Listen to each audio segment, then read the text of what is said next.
Joe Biden launches his 2024 re-election bid with a cringy video that proves that he is still living in the past. No, not the 60s or 70s, but all the way back in 2021.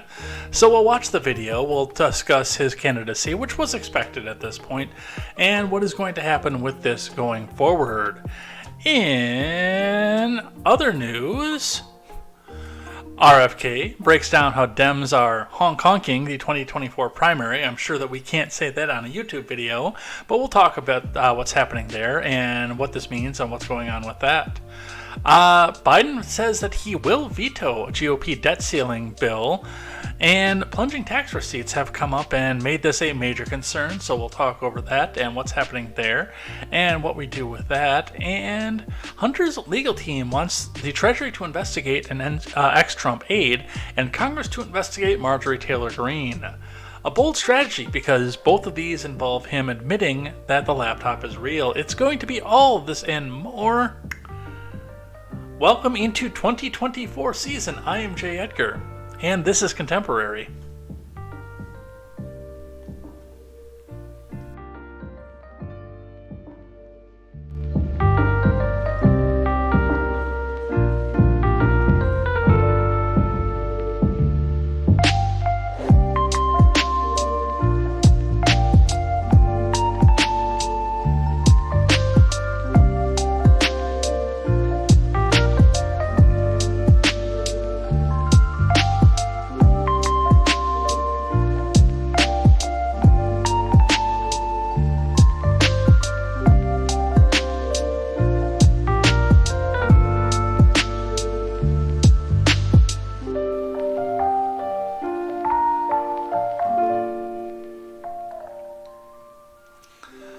So we completely started late tonight, and it was a title glitch.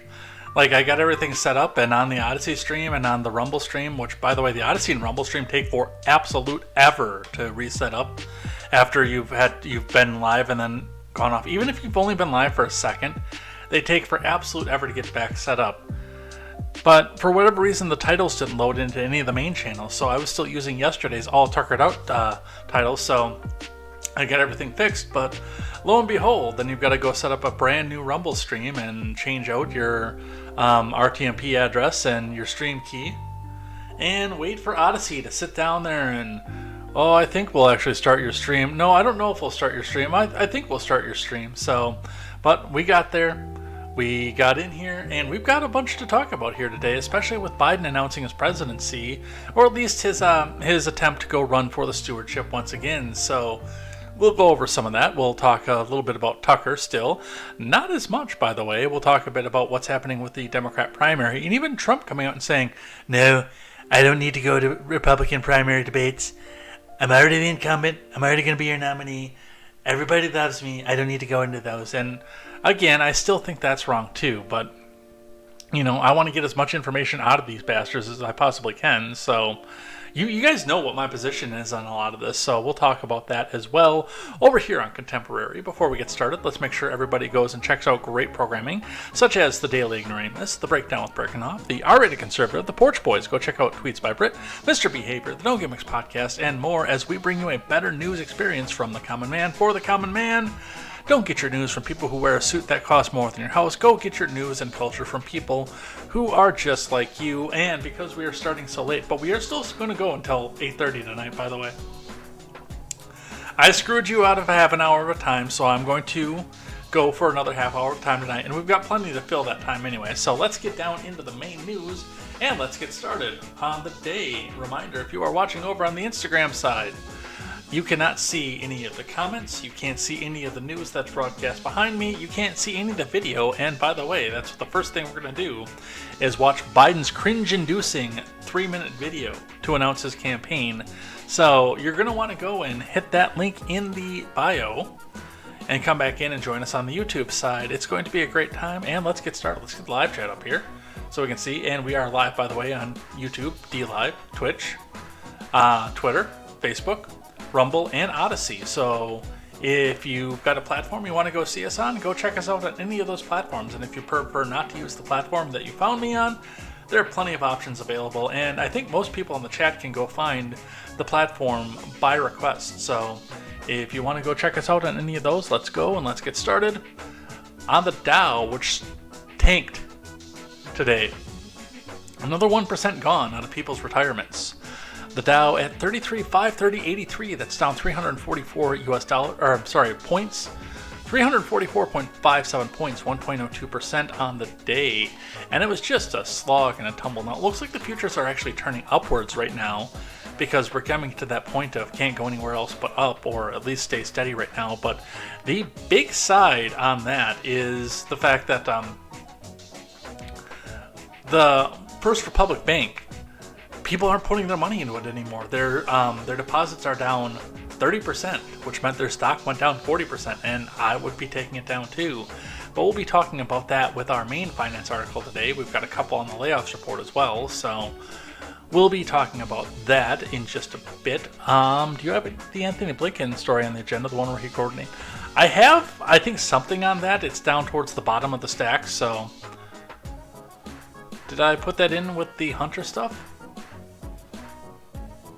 I don't know if I actually got that in or not. I know I have it in the... Yes, I do. Blinken Spy Who Lie letter. I'm going to actually move that around here, because I want that up here with the Hunter stuff. Yeah, I do have some of that in here. I don't have a lot on that, but I've got a little bit on that.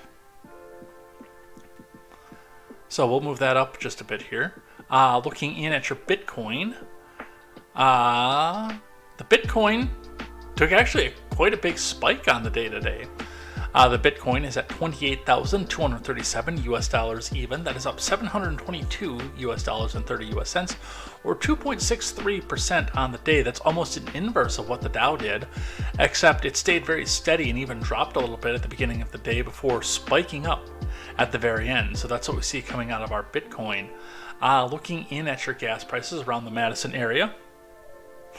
More like end of the Republic Bank. That's right. Gas prices are staying steady, although the Shell on the west side jumped up a penny. Otherwise, we're seeing mostly unchanged around the Madison area. These prices may not reflect your local area, but trends and patterns may very well affect what you have. Check your local listings to see what your gas prices are in your local stations. Let's look at our finance. Stock futures rise Tuesday after Microsoft Alphabet post earnings beats live updates. From Tanaya Makil. Futures rose Tuesday as big tech earnings began to roll out, led by Alphabet and Microsoft. Futures tied to the Dow gained 69 points, or 0.2%, the S&P added 0.4%, and the Nasdaq gained a full 1%. Microsoft beat Wall Street's expectation on top and bottom lines in its latest quarter. The company also posted a big jump in revenue from its intelligent cloud business segment. Shares gained 8%. Google parent Alphabet posted a better than anticipated revenue according to Refinitiv and reported a profit in its cloud business for the first time on record. Shares added more than 2%.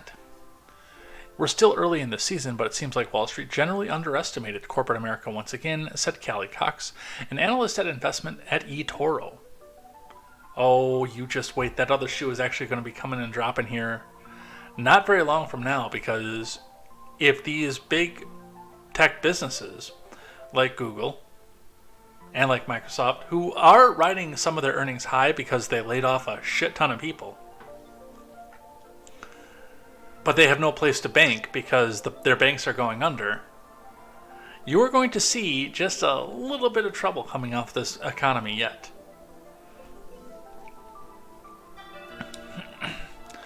Company level information could be easing investors' fears on how corporate America is handling slowing growth and rising costs, especially given the focus on the job market. In regular trading, the Dow fell 344 points, or 1%, the S&P finished 1.6% lower, and the Nasdaq dropped nearly 2%.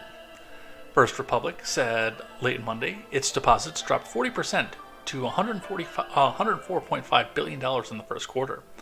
This reignited concerns about the broader banking sector and pressured the major averages Tuesday.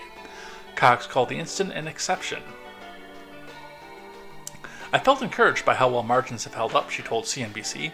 That's a function of both sales and cost management, but it shows us the investors may not have factored in how much businesses are benefiting from cooling labor and goods costs. There are a lot of eyes on how well tech holds up given its power the market recently, Big tech has been through a lot of scrutiny, and expectations are quite lower for the sector. We expect big tech companies to focus on profitability and cost-cutting measures in their earnings commentary. But again, if you don't have the employees out there who can buy the goods and services, it doesn't matter how well tech holds up, because there's going to be nobody to buy their shit. So that is what our finance report is. Let's look at the layoffs. I've actually got two layoffs articles here. One coming from a fairly local paper to me, from the Twin Cities Pioneer Press. 3M announces thousands of layoffs, including 600 in Minnesota, as sales drop. 3M announced Tuesday that another restructuring plan is in the works in an effort to reduce costs and improve the Swedish chef has entered the building. In an effort to reduce costs and improve cash flow.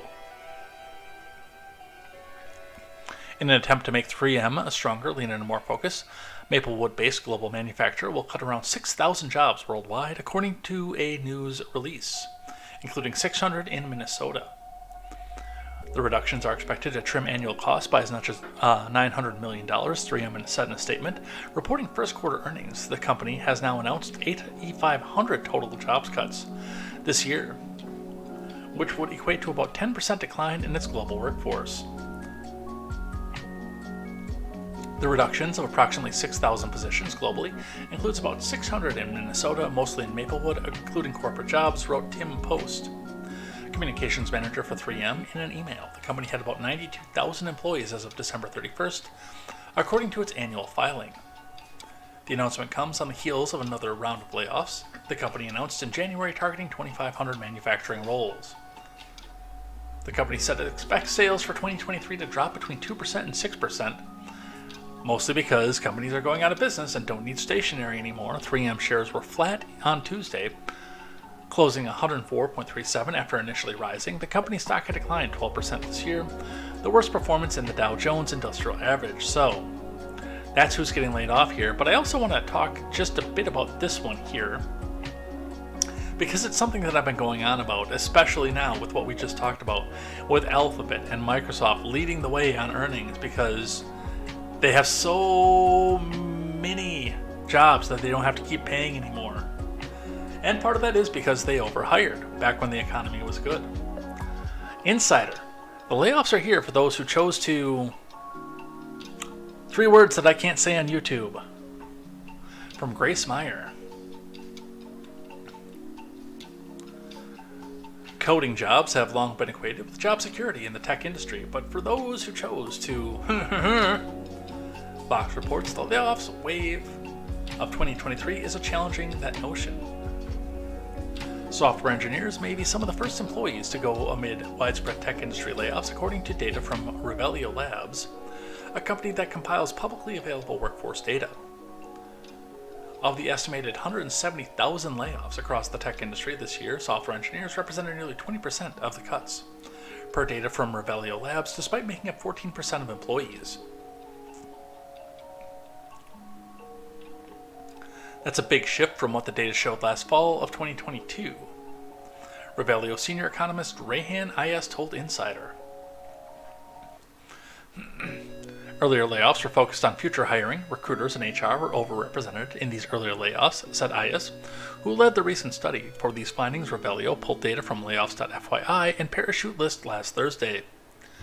If we look at 2023, it's software engineers who have overtaken recruiters and layoffs, Ayas told Insider. This shift also signals a change in focus for company layoffs, Ayas said. While layoffs were previously focused on future of hiring by targeting engineers, companies are now focusing layoffs on current business priorities and product priorities, she said. This research builds upon data Revelio published with Insider's Ito last September, which found recruiters were overrepresented in layoffs by nearly 8% compared to other positions. Then, software engineers were overrepresented in layoffs by nearly 4%. Since then, Revelio's new data shows that nearly 5% of tech company layoffs impacted recruiters, the position that saw the most layoffs after software engineers. Recently laid off workers searching for these highly skilled, high-paying positions may also face greater difficulty navigating new jobs after being laid off from Twitter, A former Twitter engineer told CNN the current job market in the tech industry was hot garbage. Now, what do we look at when we see something like this, especially given the fact that so many of us were promised when we were younger that just go and get a tech job because they'll always be in demand. You'll always have a job if you go into tech. You'll always have a job if you learn how to program things. Got around YouTube censor for that one. And yes, these companies massively overhired given the data that was put out in front of them. The fact that so many people were saying that yes, it has to be, you have to go into these fields. These are the ones that are in demand. Even Obama talked about this in his 2012 State of the Union address. About the fact that yes, the majority of what we're going to see out of this is going to be people who need to go back and do these jobs, and the old jobs are going away. Well, the old jobs are coming back. And Biden has made a big deal about the fact that he's trying to bring manufacturing back to these shores. With nobody going into these jobs, I do sometimes feel it was only natural for some of these tech jobs to go away, to free up the people to go back and work and fill some of these other jobs. Yes, that is in spite of the fact that many of them aren't qualified, have no idea how to do these jobs. But I mean, one thing that we saw, and you know, the old cliche was, you didn't really need to have an education to go back and do a factory job. You just need to know how to be there on time, punch the clock, stamp out the material, and then go back and do it all over again repetitively. And some of that is, you know, what some of this came into down the way. I mean, back in the 70s, my dad was machining and manufacturing in the 70s, and did have to do a lot of what he did for his job manually. The machining, the tolerances, etc., that all had to be done manually when he was starting this out. So what he did at the time required some skill, but for the most part, most of the people who were coming into these factory jobs just push the button, send it down the line, push the button, send it down the line. Pick it up off the assembly line, put it on the box. Pick it up off the assembly line, put it in the box. And hell, they even have machines to do that at this point. But I do think that yes, there was an attempt to wreck some of the tech sector to get people into some of these other jobs that we keep hearing nobody wants to go back and do. We have all these jobs unfilled. Whether or not that's accurate, you'll have to measure my level of tinfoil for that. But that's what we see for that. And with that, we are out of finance for the day, and we are talking about, of course, the presidential election. In a YouTube video from Joe Biden's official verified account, because on YouTube verified still means something, Joe Biden launches his campaign for president. Let's finish the job! So let's cut down our music here and let's go watch that.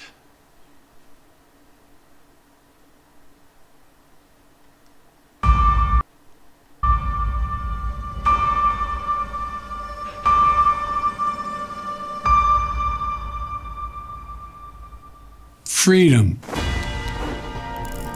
personal freedom, is fundamental to who we are as Americans. There's nothing more important, nothing more sacred.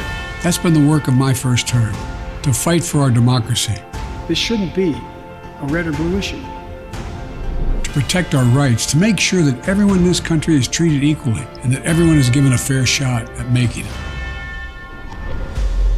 But you know, around the country, MAGA extremists are lining up to take on those bedrock freedoms, cutting Social Security that you paid for your entire life while cutting taxes for the very wealthy, dictating what healthcare decisions women can make, banning books, and telling people who they can love, all while making it more difficult for you to be able to vote.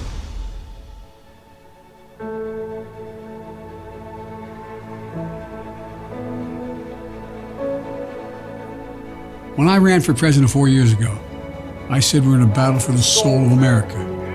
When you ran for president 4 years ago, it was because your son got caught up in a question about what he was actually doing in Ukraine, and you needed to have executive privilege to make sure you never had to testify about it. And we still are. The question we're facing is whether in the years ahead we have more freedom or less freedom, more rights or fewer. I know what I want the answer to be, and I think you do too. This is not a time to be complacent. And we want fewer rights. That's right. Your right to defend yourself. You don't need that. We got police and a military for that, man.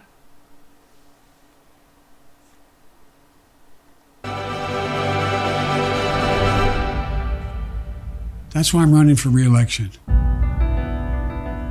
Because I know America. I know we're good and decent people. I know we're still a country that believes in honesty and respect and treating each other with dignity. That we're a nation where we give hate no safe harbor. We believe that everyone is equal, that everyone should be given a fair shot to succeed in this country. Thank you for choosing us. Every generation of Americans has faced a moment when they have to defend democracy. Stand up for our personal freedom. Stand up for the right to vote and our civil rights.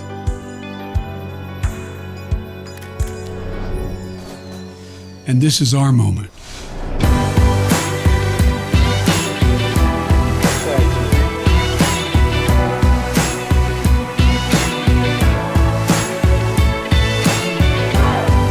We, the people, will not decide. God love you.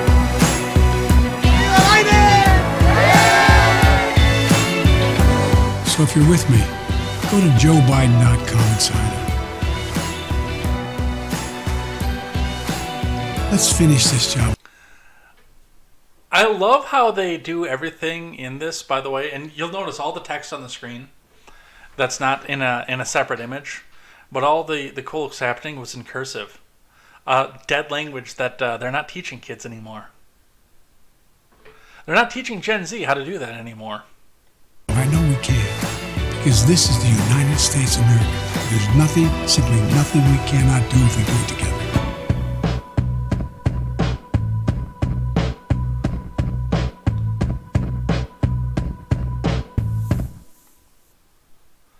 All right, so there's a lot to unpack in a very, very short video, in a 3-minute video. And number one, the top of the ticket is, now, there's been a lot of criticism against the Donald, who is going to be the presumptive other nominee for all this. There's been a lot of criticism against him for the fact that he can't stop living in 2020. I've been one of those people that's been criticizing him. I do it all the time. Move on and tell us what it is you want to do with the country. Stop telling us about what happened in 2020. We know. We were there. We know what it is from your point of view, and we know what it is from reality as well. But our friends, the Democrats, can't stop living in 2021. Any Republican that gets in, whether it be Trump or Tim Scott or somebody still to rise up through the ranks, that would actually be a good president. Trust me, we don't have one of those yet. But any of them who were to come up and do this would do so by first coming up and pointing out the fact that, hey, our friends the Democrats can't get past January 6, 2021. And it's not just the candidates either, by the way. It's in their rhetoric. It's in the way that they argue on Twitter. It's in what they're trying to do to the former president that they've waited 2 years to do. After the midterms. Now we have to go back after this guy. The Republicans have momentum. But now we have to go back after this guy. Now we have to make this guy hurt. So we're going to dig up everything we can about January 6th, including putting it in our campaign videos. January the 6th, the day we almost lost democracy, which is Democrat code for our hegemony. But they go straight to that. And I mean, if you go forward, yeah, we see the January 6th. And then we see the abortion is healthcare, because they're going to live in the 60s too. Oh, we're going right back to the 60s and coat hanger this and penny royalty. No, they don't bring up penny royalty, because that would actually be an easy solution around all these abortion-inducing drugs.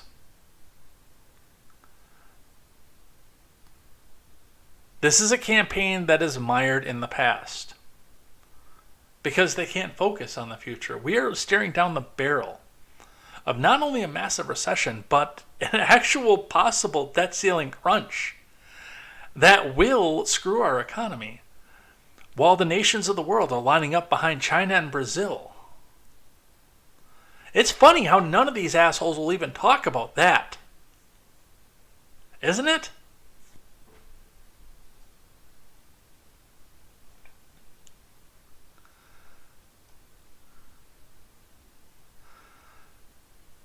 And that's just in the first 6 seconds of the video, enough complaint that I have about that. And now they're running back onto that too. Well, they're trying to take away your right to vote. Your privilege to vote, by the way.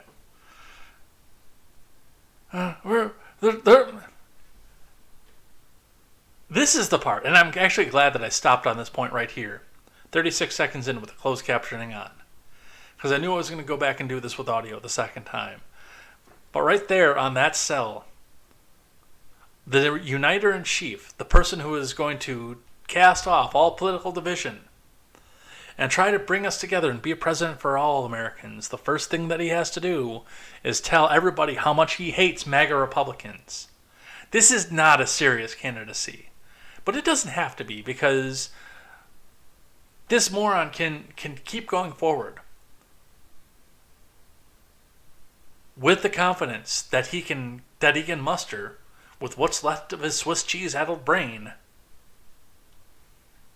and know that no matter how lackluster of a performance that he does, he can stay in the White House basement or stay in Rehoboth Beach for the entire 2024 campaign and honk glide to re-election. Which would make me laugh, a belly laugh, if he somehow glided to re-election, losing both the House and the Senate. And, I mean, the Senate, the House may honk. There's a good possibility it'll honk. But one thing to keep in mind with that is, number one, there's going to be turnout. But number two, there's not going to be as much focus on the local House races. It's all going to be about the presidency. Joe Biden and Donald Trump are going to suck all the oxygen out of the room. But the Senate is defending a hard Democrat map this year. So, there's the video. Let's read just a bit about this. From the Associated Press to start with. Biden announces 2024 re-election bid. Let's finish the job, man. From Zeke Miller. President Biden on Tuesday formally announced that he is running for re-election in 2024, asking voters to give him more time to finish this job and extend the run of America's oldest president for another 4 years. Biden, who would be 86 at the end of his second term, is betting his first-term legislative achievements and more than 50 years of experience in Washington will count for more than concerns over his age. He faces a smooth path to winning his party's nomination with no serious Democratic challengers, except for the two who are seriously trying to challenge him. But he's still set up for a hard-fought struggle to retain the presidency in a bitterly divided nation. In his first public appearance Tuesday since the announcement, Biden offered a preview of how he plans to navigate the dual roles of president and presidential candidate, using a speech to building trades union members to highlight his accomplishment and undercut his GOP rivals. I don't know if that was grammatically correct, which is why I got caught up in that. While showing voters he remained focused on his day job. Greeting with chants of "Let's go, Joe," which will be funny because a lot of the other places he's going to go will be saying "Let's go, Brandon." From a raucous crowd of 12 of building trades union members, a key base of Democratic support, Biden showcased the tens of construction jobs he created since he took office that are supported by legislation he signed into law.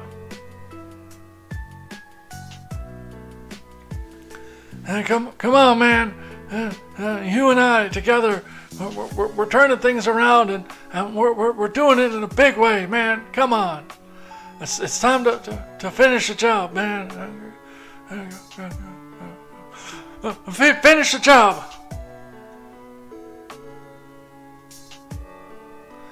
Biden's campaign announcement in the 3-minute video comes on the 4-year anniversary of when he declared for the White House in 2019, promising to heal the soul of the nation and amid the turbulent presidency of Trump, a goal that he has remained elusive. I said that we're in a battle for the soul of America, and we still are, man. The question we're facing is whether in the years ahead that we have more freedom or less, more rights or fewer. Except, as Grant pointed out in the chat, the personal freedom to speak against the narrative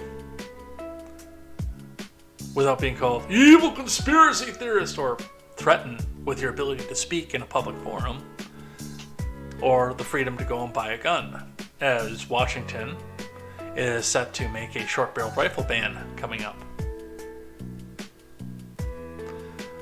Just a side note on that, because I commented while I was waiting for Odyssey to come back up. Dude, a rifle is meant to have a long barrel. The cartridges are designed to travel through. Now, the cartridge itself, the bullet doesn't care what it travels through. It's just getting ejected from the cartridge. But the grain count, the cartridges are designed to put a spin through a long barrel to achieve maximum accuracy over a long distance. I've shot a short-barreled rifle before. They have no accuracy and they're downright useless. Oh, but it's concealable. It's not concealable as a handgun. But we don't talk about those because then we might be racist for bringing up Chicago. And we don't count gang violence and mass shootings. Unless it's every town.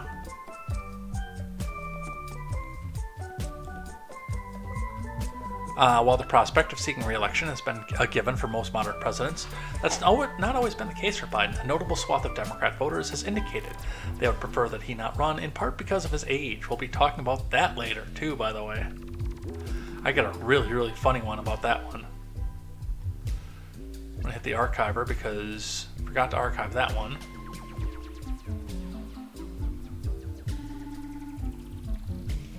Biden has called those concerns totally legitimate, but he did not address the issue on head in his launch video. Yet few things have unified Democrat voters like the prospect of Trump returning to power. And that's going to be the campaign that they use, and partially fueled by the fact that he is running again. And is likely to be the nominee because, well, there are points where I think that they're trying to make him the nominee. Because they can propagandize against him. And as the Associated Press points out correctly, that is one of the most unifying factors for the Democrat Party. Now, there are a lot of people that don't like what Joe Biden is doing. They don't think he's to the left enough. They don't think that he's serious on this, and yeah, a lot of them don't think that he can live that long. He's a constant gaffe machine. But it's in the rhetoric, again, it's in the arguments that they make on Twitter every day when they try to detract from you, down you, or anything else. It's in everything that they constantly come out and say. It always turns into, but Trump!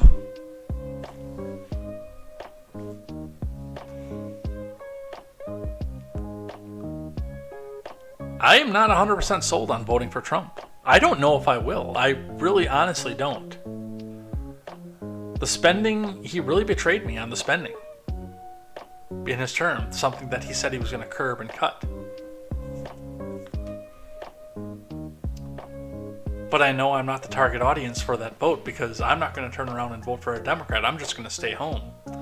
All you have to do is go into a college campus or a women's group or a high school for that matter and say, Trump might be your president. And you will see a screaming horde running towards the polls. Give us Biden! Oh my God, give us Biden!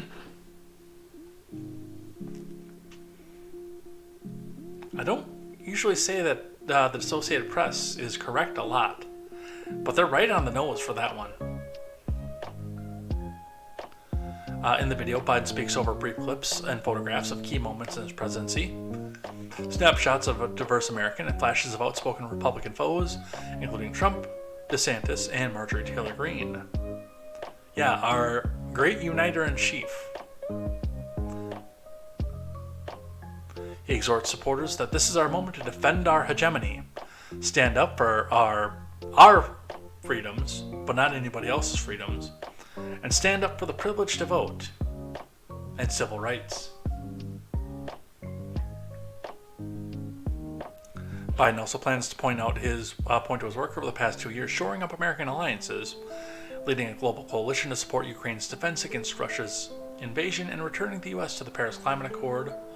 But public support of the U.S. for Ukraine has softened in recent months, and some voters question the tens of billions of dollars in military and economic assistance flowing to Kiev. Yeah, but the mainstream media won't make that public, so... a lot going on with this. Get rid of this one, because it's hidden behind "turn off your ad blocker," and we'll read here, from the archived version that won't tell us that. Biden's campaign is selling dark Brandon t-shirts to mark 2024 re-election announcement. Just in case you didn't think this campaign could get any cringier.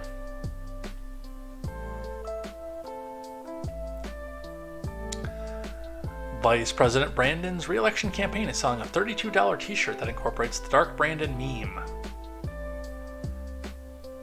Dude, $32 for a t-shirt? Now, mind you, I paid $22 for my Leho Fuchs t-shirt, which I will be wearing on my birthday, by the way. I paid $22 for that, plus a little bit of shipping. But number one, the looks that I can get from that are priceless, and number two, that's still less than $32.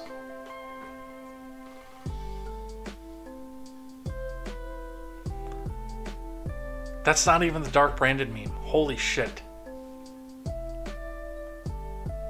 That's not even the meme that they're supposed to be using. Oh.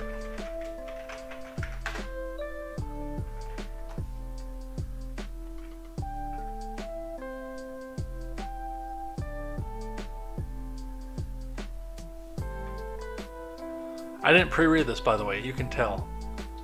This is the meme that's supposed to be on that t-shirt. And by the way, that's completely cringe too.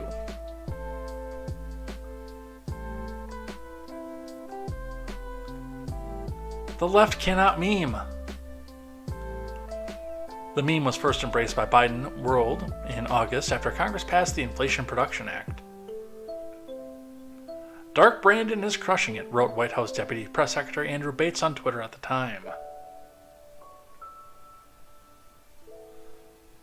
They're trying to steer into that skid, and it's not going to work.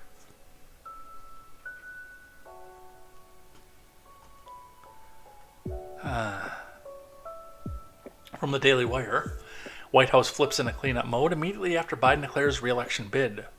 From Daniel Shayton.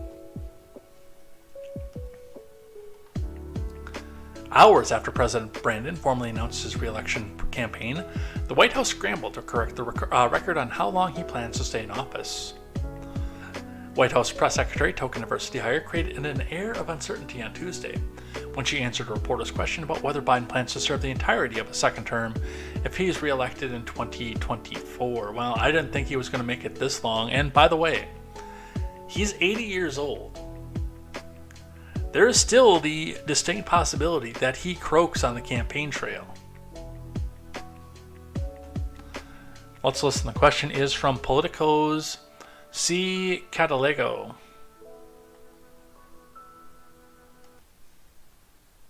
Does the president plan to serve all 8 years? I'm just not going to get ahead of the president. That's something for him to decide. I'm just not going to get ahead of it. And there's a 2024 campaign. Anything related to that, I would refer you to that. Okay, that's an important question coming from the White House. Now, I say this is an important question for two reasons that most of you will recognize. One right away because it's still current, and one coming out of my state all the way back in 2014. It was one of the key campaign planks of Mary Burke when she ran against Scott Walker. And in both of those, the question was, now these are young and healthy people, of course, but the question is can they commit to serving out their full term? And I think that is a legitimate question. I don't want to vote for somebody no matter what the party. If they're, not necessarily if they're going to drop dead. I definitely don't want that either. One of the other reasons that I waver on supporting Trump again this time through. But also if they're not going to sit down for the full term.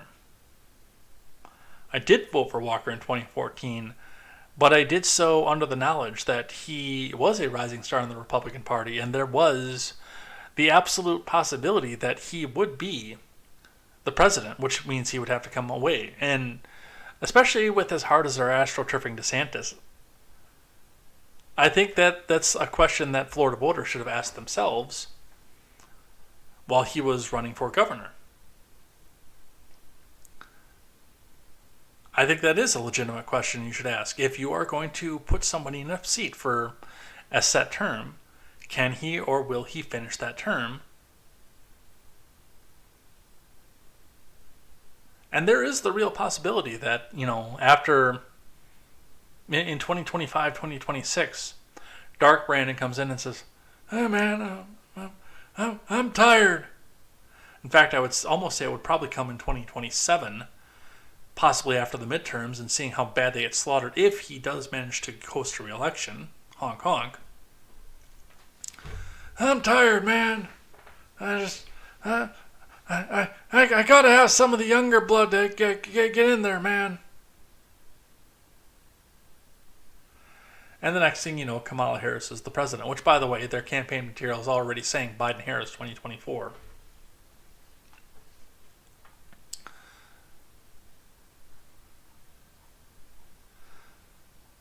I would definitely ask the question, is he planning on resigning before 2028? 2029, technically.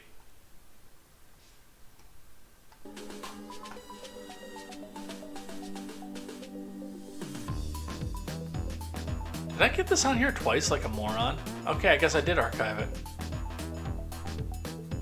Alright, The Verge reporting here.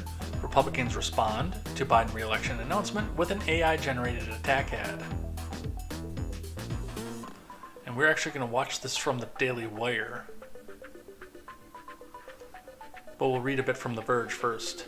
From James Vincent. Not Vincent James, James Vincent.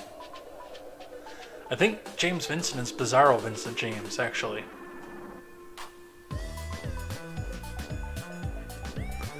Joe Biden announced his re-election campaign this morning, and the Republican National Committee has responded with an attack ad featuring AI-generated images. The ad contains a series of stylistic images imagining Biden's re-election in 2024. It suggests this will lead to a series of crises, just like his first term did, with images depicting explosions in Taiwan after a Chinese invasion and a military deployment on what are presumably U.S. streets. That'll be the military crackdown to come in and take all of us who think wrong away from our families. A small disclaimer in the top left of the frame says built entirely with AI imagery. I wonder if Cam Harless did it for him. While the caption underneath the YouTube video reads, an AI-generated look into the country's possible future. If Biden is re-elected in 2024, a spokesperson for the RNC told Axios. It was the first ad of its kind put out by the organization. Let's watch. This just in, we can now call the 2024 presidential race for Joe Biden. My fellow Americans. This morning, an emboldened China invades Taiwan. Financial markets are in free fall as 500 regional banks have shuttered their doors. Border agents were overrun by a surge of 80,000 illegals yesterday evening. Officials closed the city of San Francisco this morning, citing the escalating crime and fentanyl crisis. Who's in charge here? It feels like the train is coming off the tracks.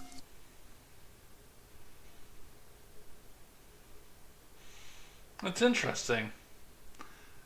The problem that I have with this is the same problem that I had in 2020 and even back in 2016, is the fact that the focus, now mind you, given the fact that this was a specific attack yet and we don't have our candidate yet, but the focus should be on what it is that the party can do for the people, not just stopping the other candidate.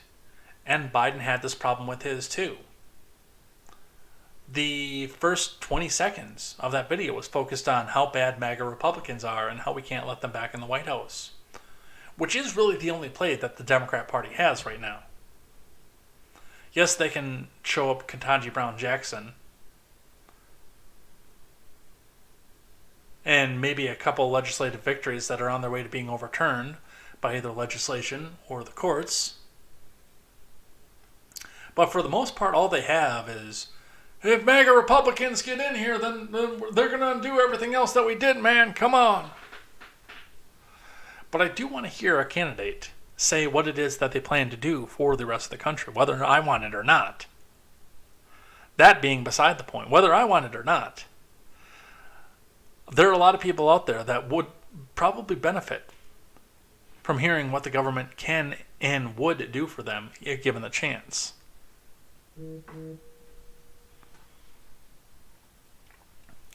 So,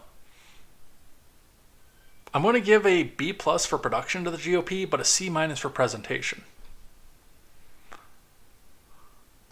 From the Blaze. Biden wants to finish the job. How people responded to Biden's re-election bid announcement. Yeah, he wants to finish the job, all right. He wants to destroy America the rest of the way. So nobody has jobs and everybody is dependent on the government. From Alex Nitzberg. President Biden officially announced on Tuesday he will seek re-election, releasing a video in which he trumpets the importance of freedom. Some people pounced on the finish the job language. Finish the job? Tom Cotton got a zinger in. Finish the job based on Biden's record? That sounds like a threat. Tom Cotton of Arkansas tweeted.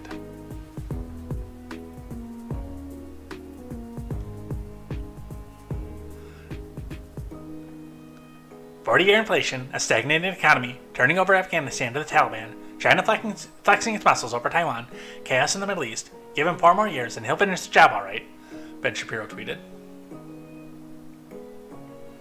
What Joe Biden means is, by let's finish the job, worsening crime rates, more economic struggles, higher inflation, exacerbated border crisis, America's enemies emboldened, increased attacks on religious liberty and our constitutional rights. Hell no, Ted Cruz of Texas tweeted.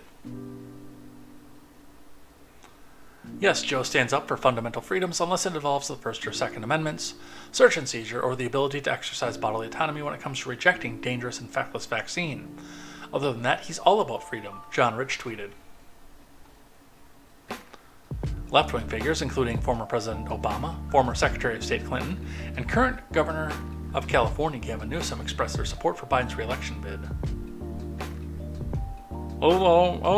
I'm proud of all that Joe Biden and his admin have accomplished in these last few years. He's delivered for the American people, and he'll continue to do so once he's reelected. You know, that sounds an awful lot like, just wait for my reelection to be over, and I'll have a lot more leverage to cut a deal with Vladimir Putin. Our friends to the left love to criticize Putin, and they forget that happened, by the way. Joe and Kamala are the best people for the job of defending our hegemony, fighting for our rights, and making sure everyone has a fair shot. Join me in becoming a part of their re-election campaign, starting today. Dude, if I was Joe, the first thing that I would be doing would be telling Hillary Clinton to stay the fuck as far away from my campaign as she could get.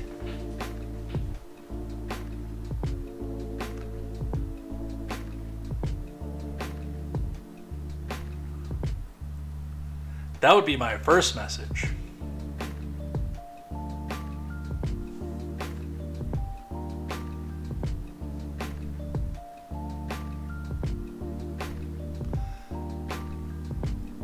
Here's a funny one. Biden running for re-election is elder abuse by managerial class.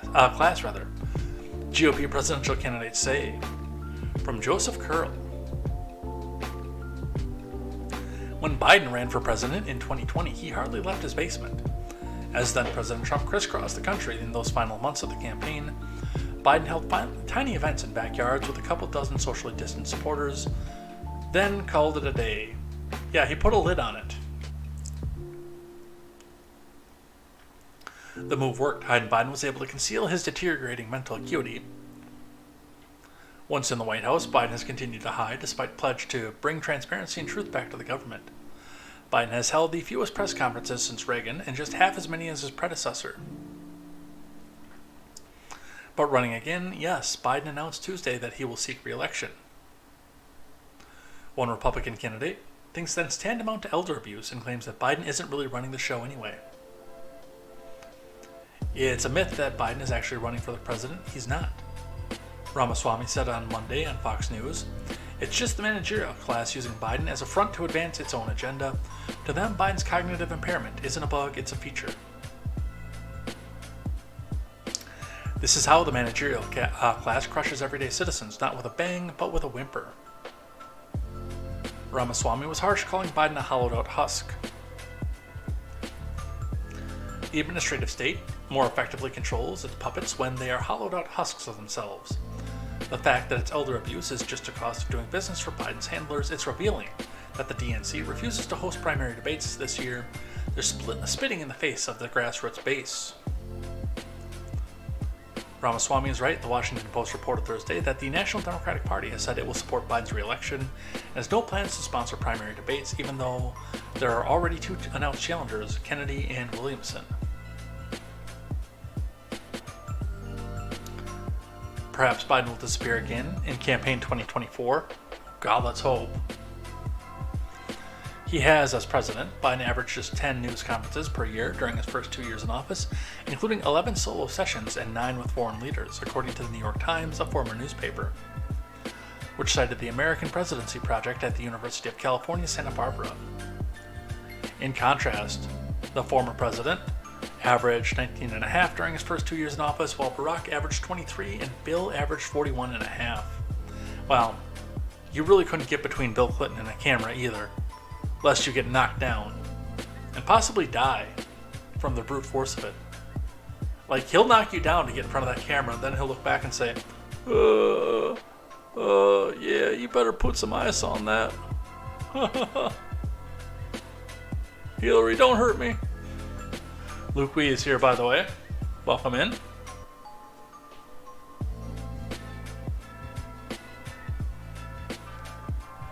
Meanwhile, an NBC News poll found 70% of Americans, including 51% of Democrats, think Biden shouldn't run for re-election, with just 26% supporting the president. And we will be talking about that, too, by the way.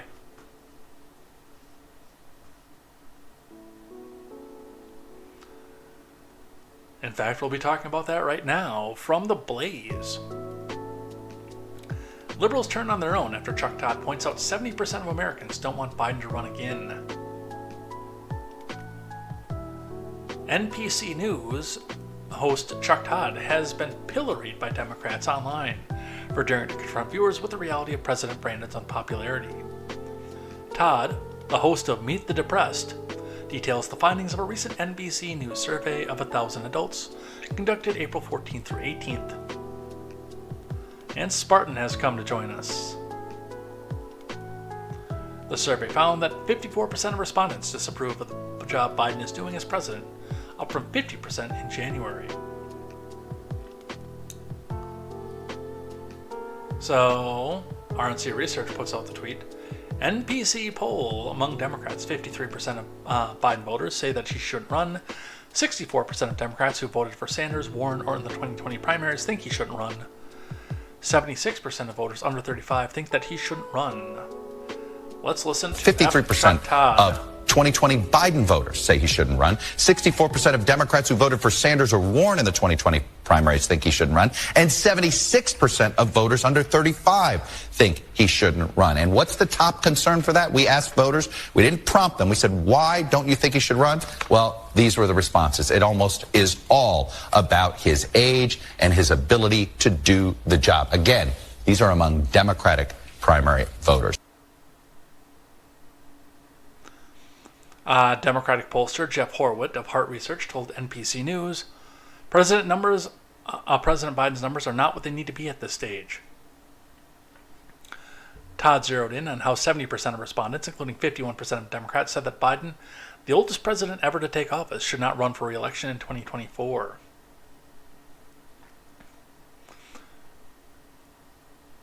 Let's see. Biden told MSDNC's The Sunday Show in October, I could drop dead tomorrow.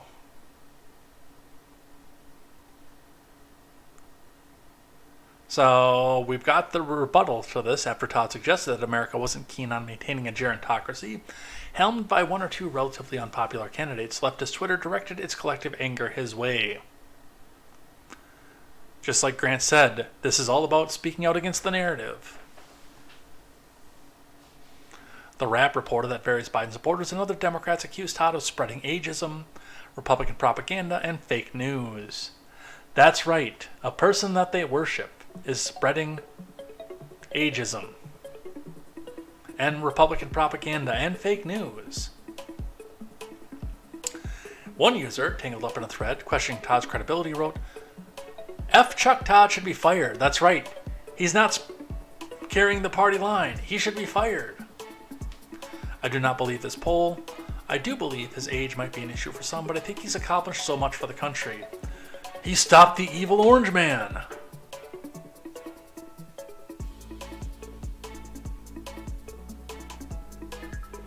For having reported the survey results, one user called for Todd to be muzzled. Howard Altman, a Twitter user who peddles foul screeds about Trump, wrote, "Screw you, Chuck Todd, and screw you, millennials, the people who vote, the people who deride as the establishment. I want Biden-Harris and they will win."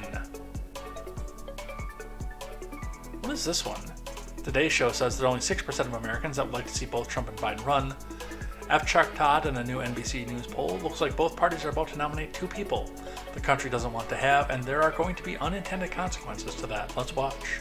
Chuck Todd is NBC's political director and moderator of Meet the Press. Chuck, good morning. It's good to see you. So I know you all are going to roll out a new NBC News poll on Meet the Press this morning about this question of a potential rematch between President Biden, who we expect to announce that he is going to run for re-election in a few days, and also former President Trump. How is the country feeling about that idea? I'll put it this way, Willie. There are only 6% of Americans that would like to see both Trump and Biden run. Wow. 6%. The point is this, they want to see them both run. There's large majorities that don't want either gentleman to run. There's a majority of Democrats who don't want to see Biden run again. It's not because of his policies. It's simply because of questions about his physical ability to do it and his current age. But the thing that's, I think, most striking in our poll is how much Republicans are rallying around Donald Trump. When you look at this poll, on one hand, if you're Ron DeSantis, you can say, well, hey, so I'm trailing by double digits. Barack Obama trailed Hillary Clinton by double digits the entire calendar year of 2007, right? And then he didn't overtake her nationally until he won Iowa. But boy, does it not look like the same type of race when you look at, you have 70% of Republican primary voters tell us basically that these charges against Donald Trump mean that it's more important to rally around Donald Trump, rather than giving them a choice that says, you know, he was a good president, but these could be distractions in defeating Joe Biden. Only 1 in 4 Republican primary voters believe that. This right now, it looks like both parties are about to nominate two people that the country doesn't want to have, and there are going to be unintended consequences to that, Willie. Whether it's people not showing up, whether it's a third party, flirtations, whatever it is, you know, politics abhors vacuums, and the two of them be careening towards this rematch, it's going to create a vacuum. We're hurtling toward a rematch that nobody seems to want. Well, 6% do, I guess. Wow. Chuck, thanks so much. We'll have much more of that poll and a lot more ahead on Meet the Press. Yeah, they don't like him anymore. They're not a fan because he doesn't say, "Hail Biden! Hail Biden!" Their new modern messiah. This I just put in because it was hilarious. Liberal Lisa in Oklahoma screeds out on this one. If you believe that Fox News poll that 70% of Americans think Biden shouldn't run in 2024, then you're an idiot and an asshole for believing the network you know lies to you. And this was, of course, with the timestamp covering over, it was reported by Fox News. That's correct. But see, the problem with this lies right here. Because it wasn't a Fox News poll. Now, was it?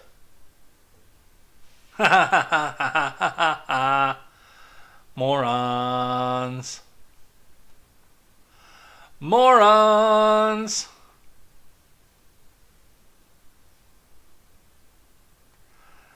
Alright, I've got a piece here from Vox talking about the reshuffling of the primary states, which is something to pay attention to. Vox writes out, the Democrat Party's completely rewritten primary calendar explained. We're not going to go fully into this. It's mostly propaganda anyway. From Ben Jacobs.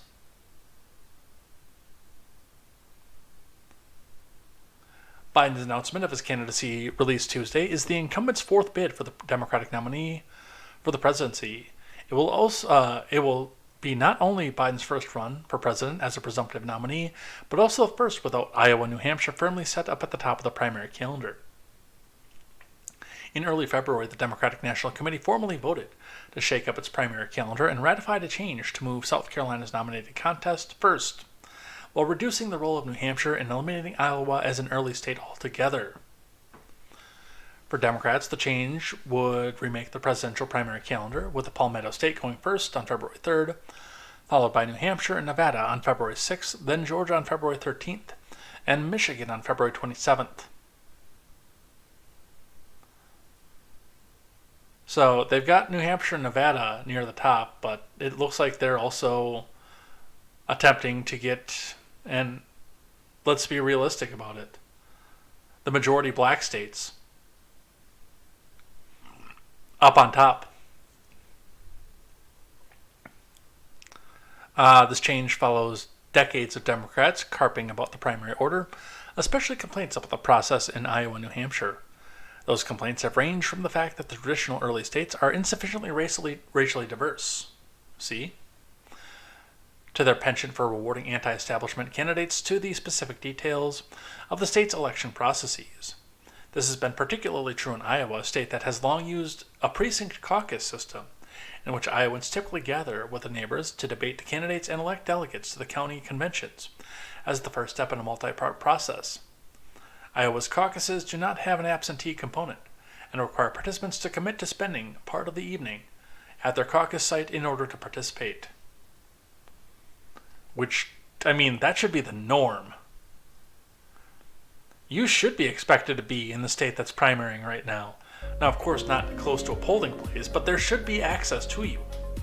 During the primary election, people should be able to come up and hear what it is you have to say before they vote. I wish more states did a caucus system, I'm not going to lie.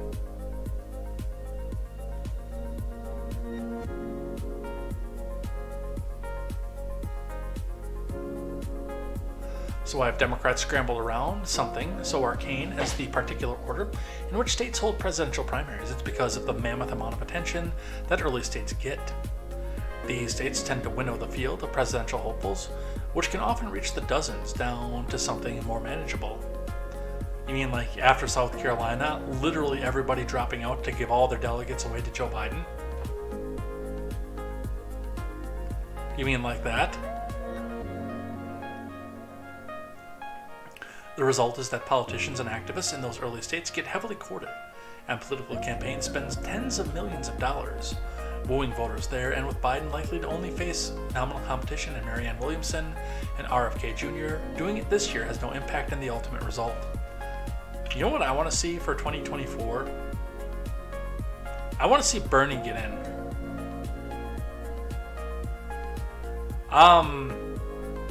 That's a maybe. Because remember, I'm on the opposite side of the state from Milwaukee at this point. It's not just an hour jaunt to the east. But that's a maybe. That's something that can be arranged. Grant, as the Republicans are going to be holding a convention in Milwaukee, any chance for on-the-ground coverage? Maybe. I did just start a new job, so I'm going to have to go back and check on what I can do for vacation time. But that is a definite maybe. That is something that can possibly be discussed. In fact, I possibly have a cameraman that I can have follow me around too and do the camera work. That's a possibility as well. I don't know if I'll be able to get 5G out for that. Because I remember being at the Trump rally, a lot of the cell coverage was blocked as you got close to the stage. It was really hard to get cell coverage anywhere on the fairgrounds. And typically I get really good coverage in Waukesha, but like I had garbage for coverage during the Trump rally in Milwaukee. Absolute garbage.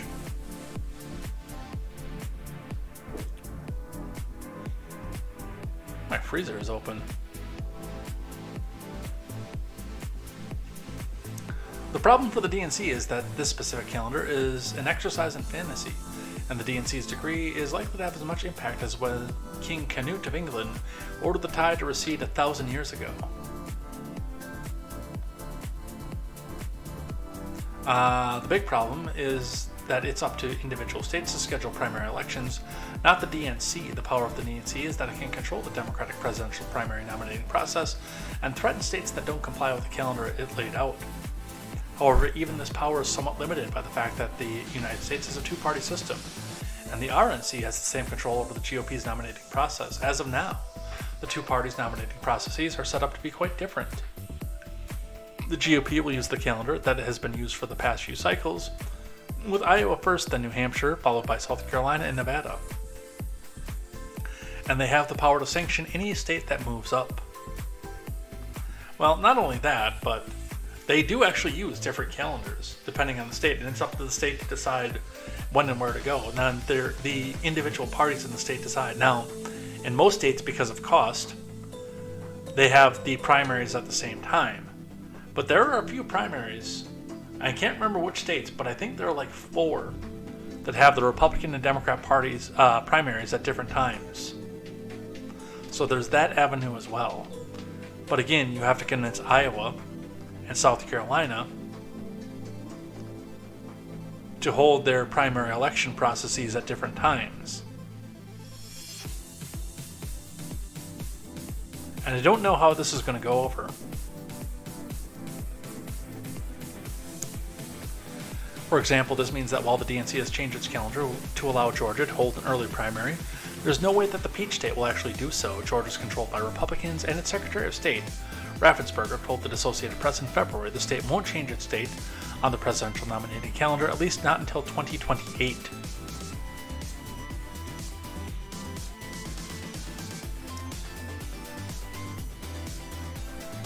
Grant, you know what you should do? Pop in the Discord and ping Vong and ask him if he would be willing to go do camera for that date. And I might have to go find a place to stay down there too. Which, I mean, for Milwaukee, because I lived in Kenosha, I have family that's in Kenosha. That actually wouldn't be as hard to find a place to crash for a few nights. Because I know getting a hotel up there is going to be hot garbage.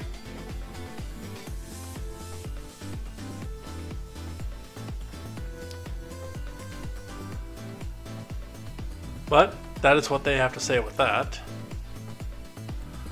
From the Daily Wire, RFK breaks down how the Dems are honking the 2024 primary. Because we can't say that word on YouTube. Unless you're talking about 2016, of course. From Tim Meads. In case you haven't heard, the Democratic National Committee has no plans for any 2024 presidential primary debates and has changed its primary schedule so Biden-friendly South Carolina is first. That obviously benefits the 80-year-old, not so secretly brain-addled incumbent, who announced, oh, this isn't even till next year, we've still got time for that, so I'll have been at my job for probably over a year at that point. That's probably something we can make work. I didn't realize that it wasn't 2024 yet. Yeah, that's actually something we can probably make work.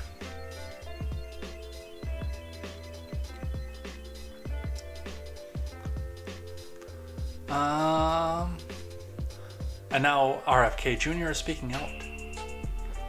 President Biden can barely string a sentence together, and when he does do so, he either goes off script and upends international order until whoever's running the show can walk it back, or he tells a bizarre story from 60 years ago. It seems evident the Democrat establishment wants him as their guy in 2024 again because he is the perfect puppet. A man who has no real convictions or opinions, and that was before he lost his mind, and can be easily bossed around. Again, that was before he developed dementia. No real convictions or opinions, and he easily bossed around. Now it's just because he has no brain left, but before it was money. As long as he gets to play president and gives his children and grandkids taxpayer-funded vacations and stays at the White House. RFK Jr. broke down to Breitbart News exactly how and why the DNC is changing things so that Biden can be coronated, which probably is going to make it hard for Democrats to vote for him because they hate Breitbart. The DNC at this point has taken the official position there will be no debate, and I think that's unfortunate, Kennedy told Breitbart. I think the DNC, what the DNC did to New Hampshire is also unfortunate. New Hampshire has long been both the GOP and Democrats' choice for the first in the nation primary in 24. The DNC will be leaving the granite state so that South Carolina can hold the honor if they can get both states on board. Biden is tremendously popular among South Carolina Democrats, where New Hampshire Democrats are much more thorough and diverse in candidate selection. Biden didn't do so well there. He came in 5th, RFK said, of Biden's 2020 New Hampshire primary showing. So they took New Hampshire and they kicked it out of first place, and now they're saying that they're going to completely remove the delegates from New Hampshire, and that we should be, at this point in history. Indeed, high-profile Democrats in New Hampshire are on the record as preferring somebody else. Yeah, the debates thing, as I said, I'm not as concerned about that. We talked about that yesterday. But the fact of the matter is that is the incumbency advantage. Unless you have somebody really, really big rising up, they typically don't have the incumbent to do anything because he's busy running the country. I would like to see debates, but traditionally, we don't do that. I'd actually like to change that too. I honestly think that if you are running for president, you should be forced to debate. Because people should be able to hear your ideas and let your opponents rebut them.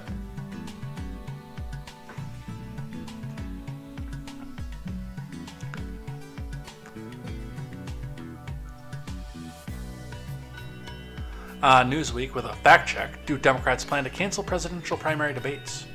From James Bickerton. President Brandon formally announced he will seek re-election to the White House on Tuesday. In a 3-minute video, the Democrat Party has no plans to sponsor primary debates, a decision that's been condemned by anti-COVID. They have to do the editorialization of Kennedy. That's been condemned by Robert F. Kennedy, who's also seeking the nomination, according to the Washington Post. Although Kennedy and Marianne Williamson have announced that they're running, no major figures within the current Democrat establishment have indicated a challenge for Biden for the 2024 nomination. Except for an actual Kennedy and somebody who ran and was debating last time through.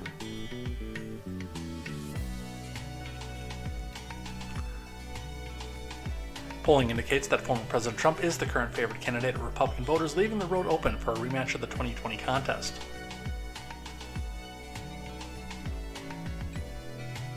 So where's our fact check? Because we read a lot of this already. Alright, down here. Despite Green's suggestion the lack of Democrat primary debate is communist, there's no history of either main party organizing primary debates when they have an incumbent in the White House seeking a second term. Yeah, I'd like to see that changed, as I said. The Republican Party didn't hold any primary debates ahead of 2020, when incumbent Trump easily was against again chosen by his party.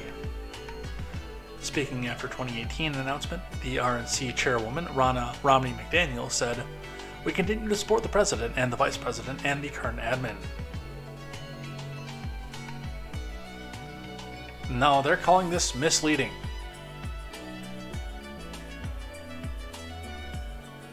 Which, in and of itself, is misleading. I would say needs context. Would be a more apt description of this.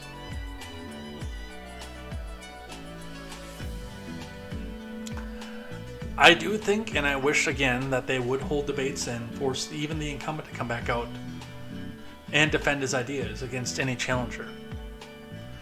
But I don't anticipate Washington is going to start doing the right thing anytime soon either, so unfortunately, that is going to be the place that we go.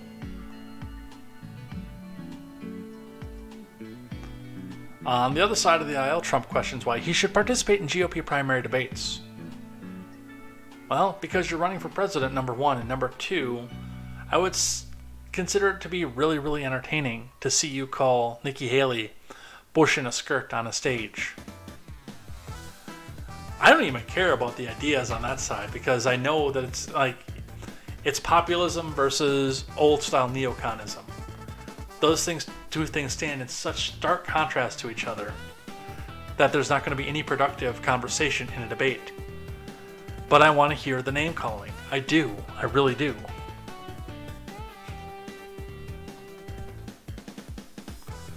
From Brett Samuels.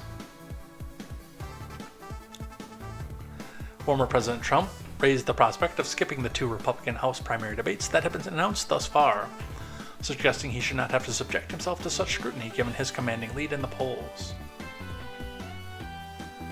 "I see that everyone's talking about the Republican debates, but nobody got my approval or the approval of the Trump campaign before announcing them."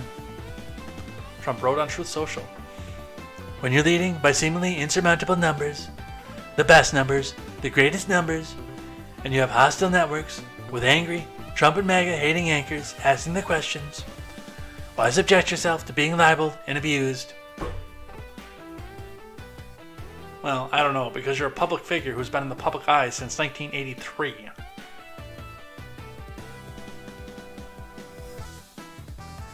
And you're running for the presidency.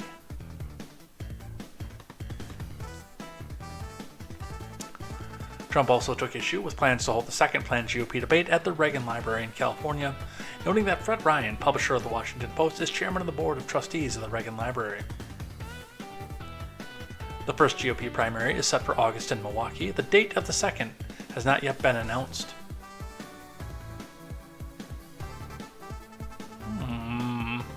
I wonder if I can get into that. I wonder what it would take to get a press pass for that.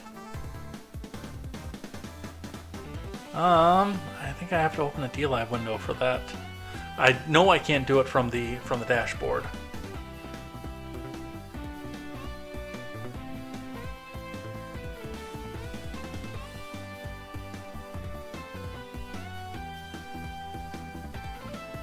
There's not much in there, but yeah, I can.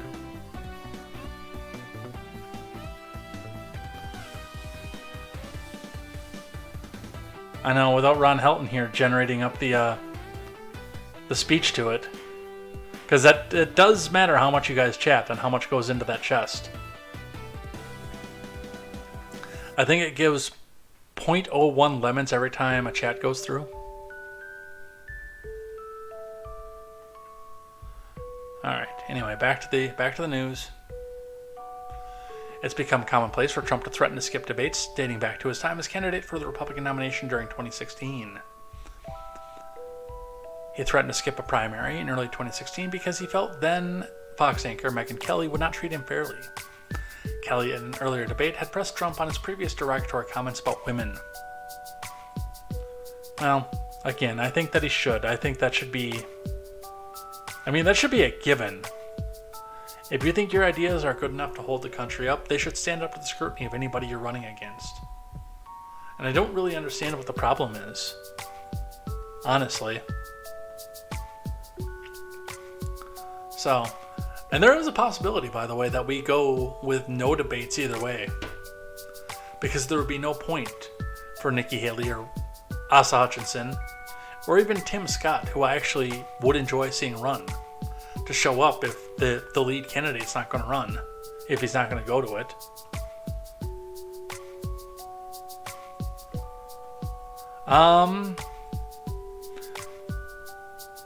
I think you can on YouTube. I think you can post song links there. I won't open any links while I'm on air.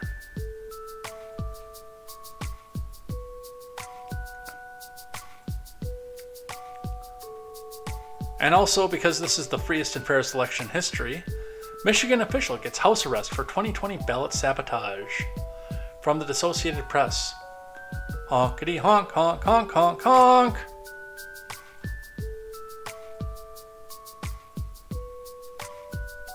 A local official in Michigan accused of breaking a seal on a ballot box in her own election to ensure the votes couldn't be recounted was sentenced on Monday to 6 months of house arrest. Kathy Funk, a Democrat, must wear an electronic monitor and also write a public apology for her actions in 2020 as the Flint Township Clerk. Man, what is going on in Flint? In January, Funk pleaded no contest to misconduct in office. A no contest plea is not an admission of guilt, but is used as such at sentencing. Funk had won the Democratic nomination by just 79 votes out of about 5,300. A recount was not conducted, but she subsequently won the general that fall. Investigators say she sabotaged the ballot box after the primary election, an act that would make those ballots ineligible for a recount. Funk, 59, initially told state police that she thought someone had broken into the township hall and damaged the seal on the ballot container. That sounds about like what a politician would say. I think you can post links on YouTube, but like a lot of us have Nightbot. Like you can't do it on Twitch. I know you can't because I have my Nightbot set up that way, so you can't. Because our friends to the left saw the politics tag that I used to use on the Twitch side and thought that that meant that that was their own public forum.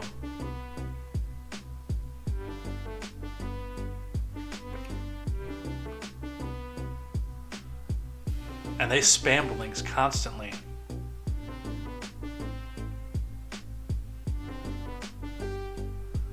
But that's our election news. That was almost the entire show talking about that. We've still got some other stuff to talk about, including one that Grant was waiting for with Nate Silver, which I've got that down here, but we're going to talk about the debt ceiling first. GOP debt ceiling bill would save about $4.8 trillion over 10 years, a CBO estimate. From Era's Folly. That's interesting.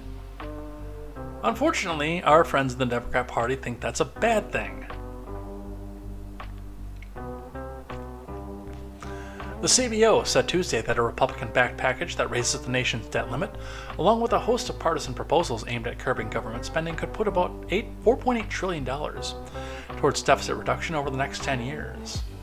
And this is exactly why it'll get vetoed, because then Biden won't be able to say, "Hey man, I lowered the deficit." No, then it'll be Republicans saying, "We lowered the deficit." The CBO, Congress's nonpartisan budget scorekeeper, estimated that Republicans' Limit Save Grow Act of 2023 would lead to $3.2 trillion in reductions in discretionary outlays in its projection of budget deficits.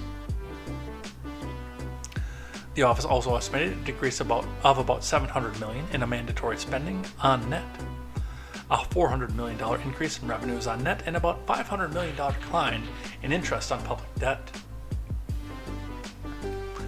Among the measures in the 320-page package unveiled last week includes legislation that would cap future discretionary funding at fiscal 2022 levels, which were still huge, by the way, while also limiting growth to 1% annually over the next 10 years. Other measures attached to the wide-ranging plan would put an end to popular student loan decisions implemented under the Biden admin, beef up work requirements for programs like supplemental nutrition assistance program, roll back portions of Democrats' signature economic bill that passed last year, and more. House leadership is planning to bring the bill to the floor for a vote this week, but resistance from within the party's ranks over certain proposals threatens its chances of passage. If passed, Republicans know the partisan plan faces long odds in the Democrat-led Senate. But they see the measure as an opening position for the party as the GOP leaders work to bring the White House to the bargaining table in debt limit talks. Man, that would be nice to see. A $4.8 trillion drop to the deficit. Yes, please. I don't think it'll happen, but yes, please. Where do I sign up to say, yes, please do this? I'd love to see more. But at this point, I'll take what I can get. And in true Joe Biden fashion, White House threatens to veto GOP debt ceiling bill from Andrew Solender. Which is why I think the debt ceiling is actually going to lapse this time. The White House on Tuesday made clear that President Biden will veto the GOP's debt ceiling bill if it were to pass in both chambers of Congress. It's the latest sign the Biden admin is firm on its refusal to negotiate with McCarthy on anything except a clean debt limit increase. Yeah, the one time they want a single line bill. The only time they want a single line bill.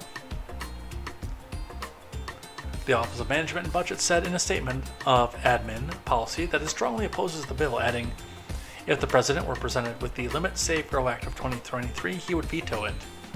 He hasn't read it yet, but he will veto it. The statement took aim at the legislation's cuts to discretionary spending, repeal of Inflation Production Act tax credits, and imposition of welfare work requirements in exchange for raising the debt ceiling. The president has been clear that he will not accept such attempts at hostage-taking. It says, House Republicans must take the default off the table and then address the debt limit without demands and conditions. Chuck Schumer has already signaled the bill will be dead on arrival in the Democrat-controlled Senate, despite Joe Manchin praising the measure. But, I mean, we already knew this too, so I don't know why people are surprised by this. I got one here from our friends at NPR. And hit that donate button because NPR is 10% government funded. But that's not enough to keep the food on the table and the journalists on the payroll. They need your money, I mean our money, comrade, to tell you how evil the Republicans are for wanting to get to the negotiating table and tell you how communistic their thoughts are. Remember, NPR is Never Printing Reality, thank you Spartan for that one, and also National Progressive Radio. They say that House Republicans hope their debt limit bill will get Biden to the negotiating table. And this is from Rachel Treisman. Let's see what it is that they have to say.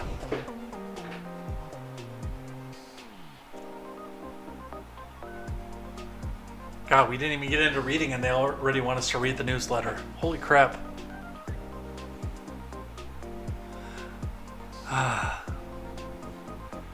National Progressive Radio, everybody. The U.S. risks defaulting on its national debt as soon as early summer, which would spell disaster for the domestic economy and global financial markets. Both Republicans and Democrats agree that Congress must raise the debt ceiling, and soon, but they disagree how to get there. Yeah, we know this. Top line, the impact is really bad. Jeff Zients, President Biden's chief of staff, told NPR last week. Let's see. The House plans to vote on the debt limit bill this week as soon as Wednesday. Dusty Johnson of South Dakota tells Morning Edition that he has every confidence it will pass, though he's not expecting support for Democrats, even though Republicans have a slim 4-vote majority in the House, and it's not clear whether all of them will vote for the measure.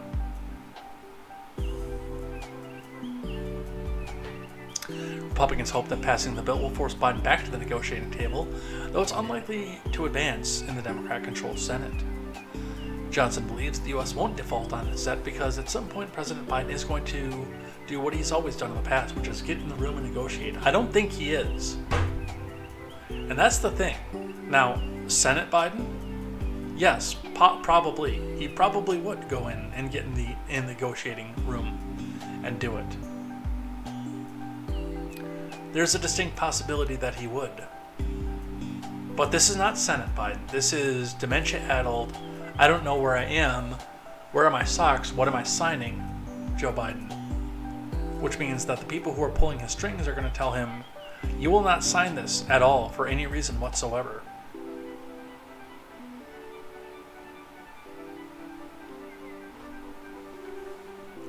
We have twin crises. We have a runaway spending and we have a looming debt ceiling. The big boys and big girls need to be willing to step up and tackle both right now.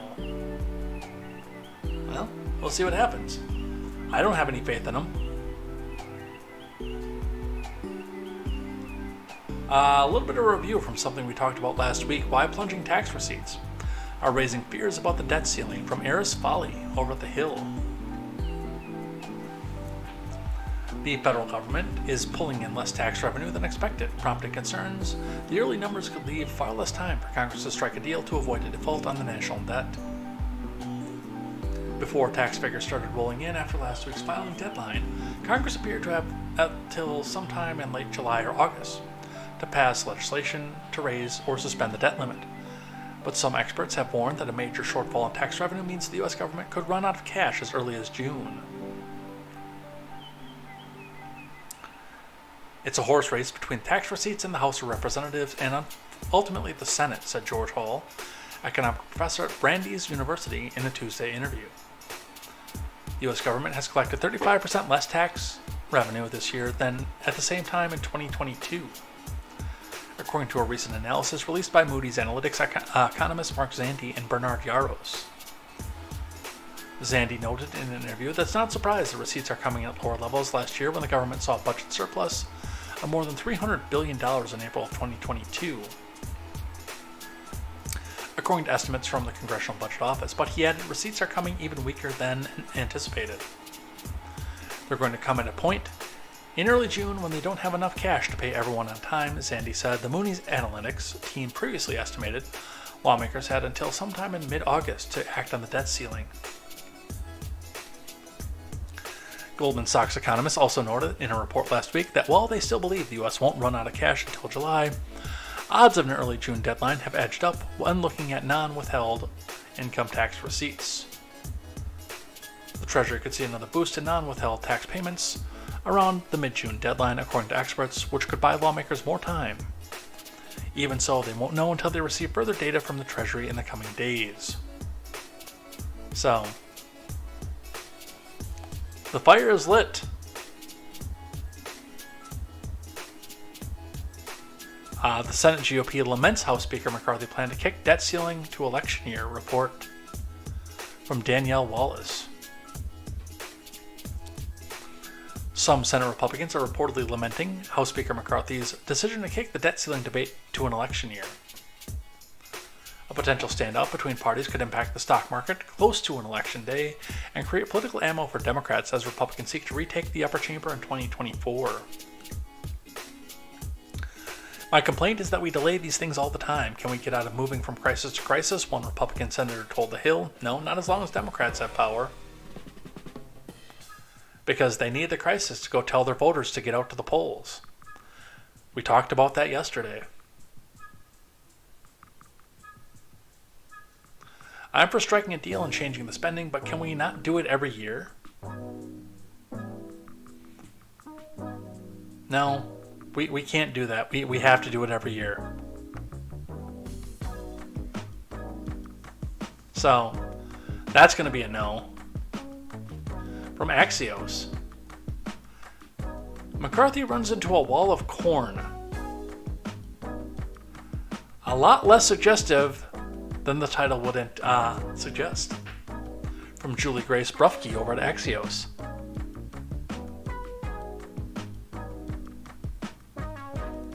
A fight over ethanol is putting McCarthy in the unhappy position of accepting revisions to his debt ceiling bill or offering up future promises to members who privately don't trust him. A block of at least 8 Corn Belt Republicans are a hard no on the bill unless it's revised to remove cuts to ethanol tax credits, Axios has learned. It only takes 5 GOP no votes to tank the bill.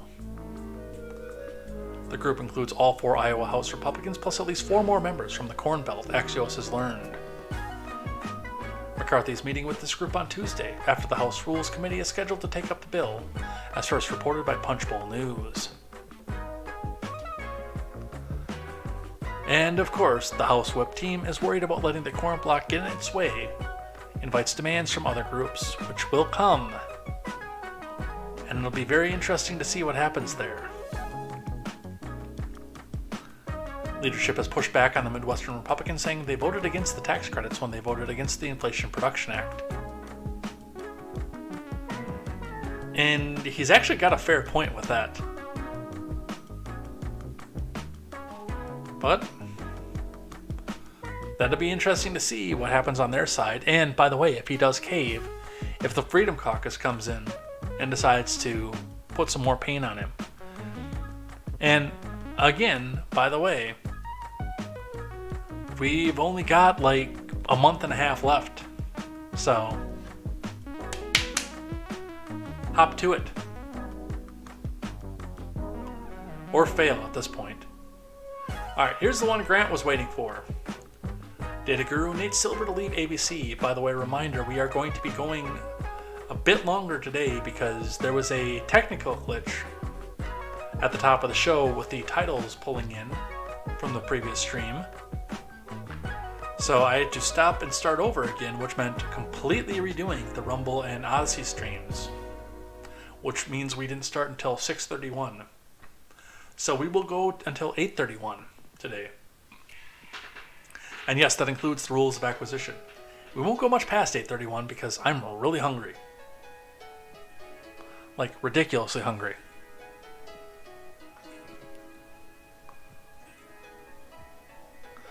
Data guru Nate Silver to leave ABC. From Dominic Mastrangelo. Data journalist and political prognosticator Nate Silver will soon leave ABC and the popular 538 blog that he created. Yes, he is getting kicked out of his own company. Now, obviously, ABC is not his own company because that's Disney. So he's getting booted from Disney, but his own blog is telling him, how does the sounder go?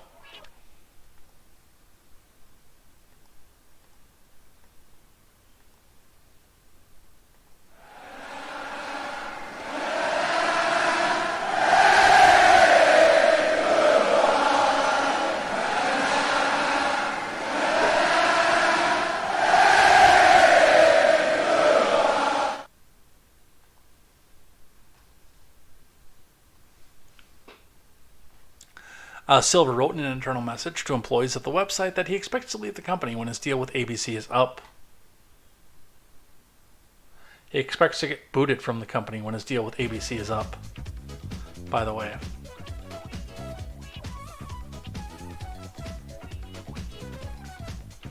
Unfortunately, the day that we've been worried about has arrived, Silver wrote to his staff.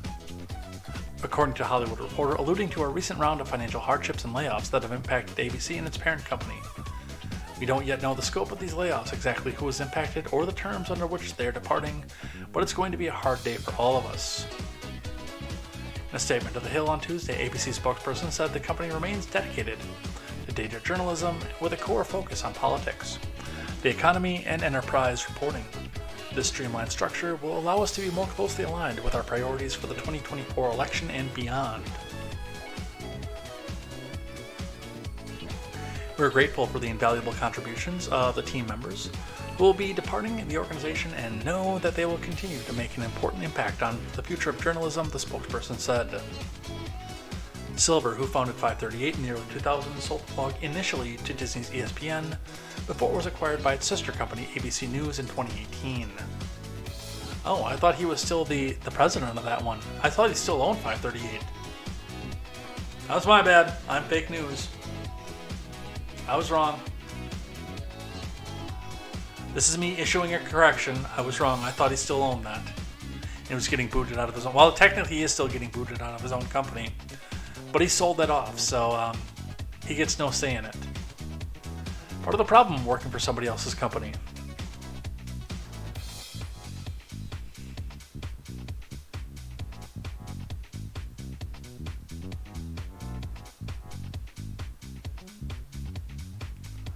Oof. Mr. Scott, I'm seeing some of your comments over here. Is everything okay at home? You seem kind of upset about something. Alright, let's talk about Don Lemon and Tucker Carlson, because we didn't do that enough yesterday. And we're actually going to start with this one here. According to the New York Times, this interview last week with Ramaswamy played a role in his firing. So let's watch. I'm going to step away and refill my water bottle while we're doing that, because I did watch this earlier, but I'm still going to listen to it. With due respect, I find your explanation reductive and actually insulting, including to black Americans, to say that black people today, compared to 1964, 1865, haven't made progress in part because of the freedoms we secured.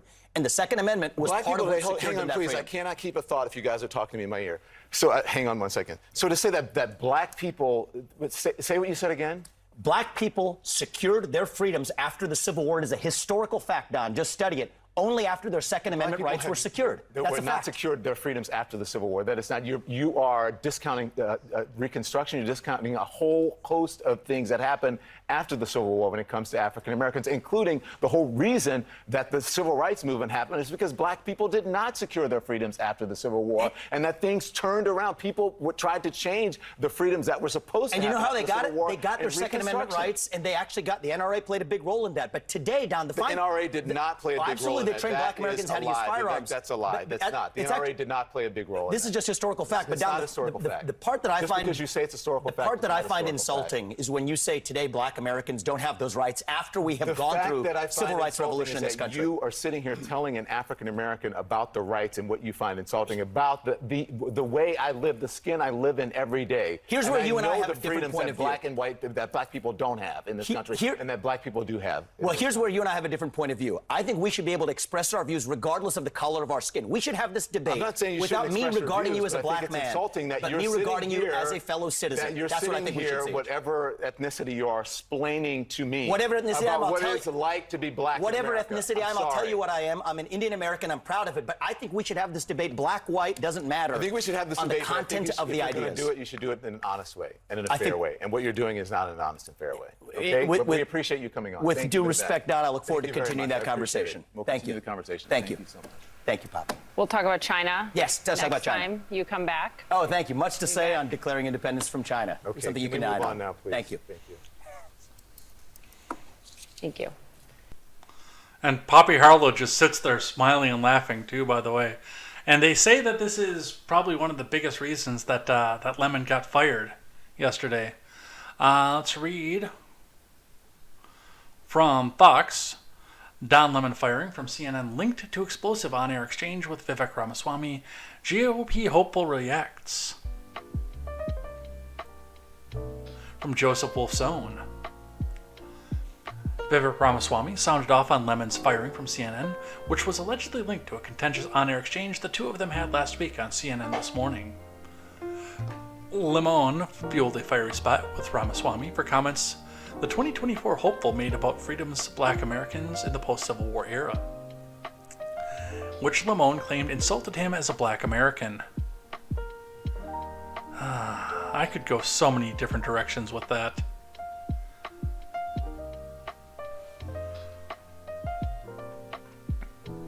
In its report on Lemon's firing, the New York Times suggested the morning show blow-up was linked, saying the incident left several CNN leaders exasperated per sources.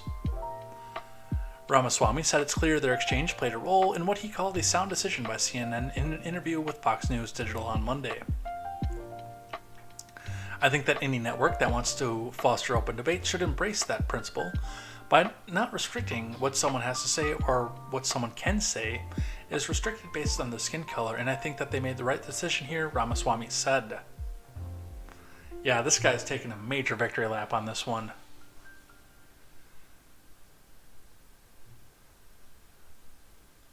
Is that the reason why?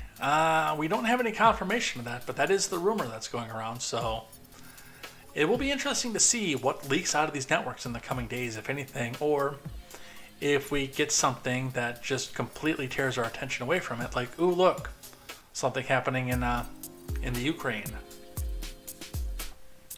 From the Post-Millennial, AOC Biscuit smugly celebrates Tucker Carlson's exit from Fox News. Deplatforming works, okay, puppy, and it's important.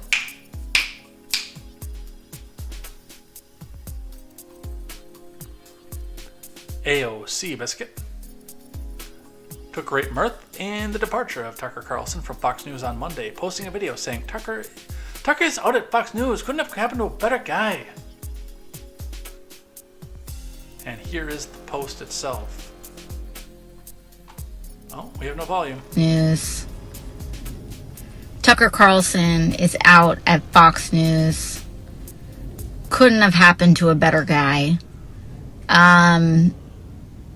What I will say, though, is while I'm very glad that the person that was arguably responsible for some of the largest, driving some of the most amounts of death threats and violent threats, not just to my office, but to plenty of people across the country, I also kind of feel like I'm like waiting for the cutscene at the end of a Marvel movie after all the credits have rolled.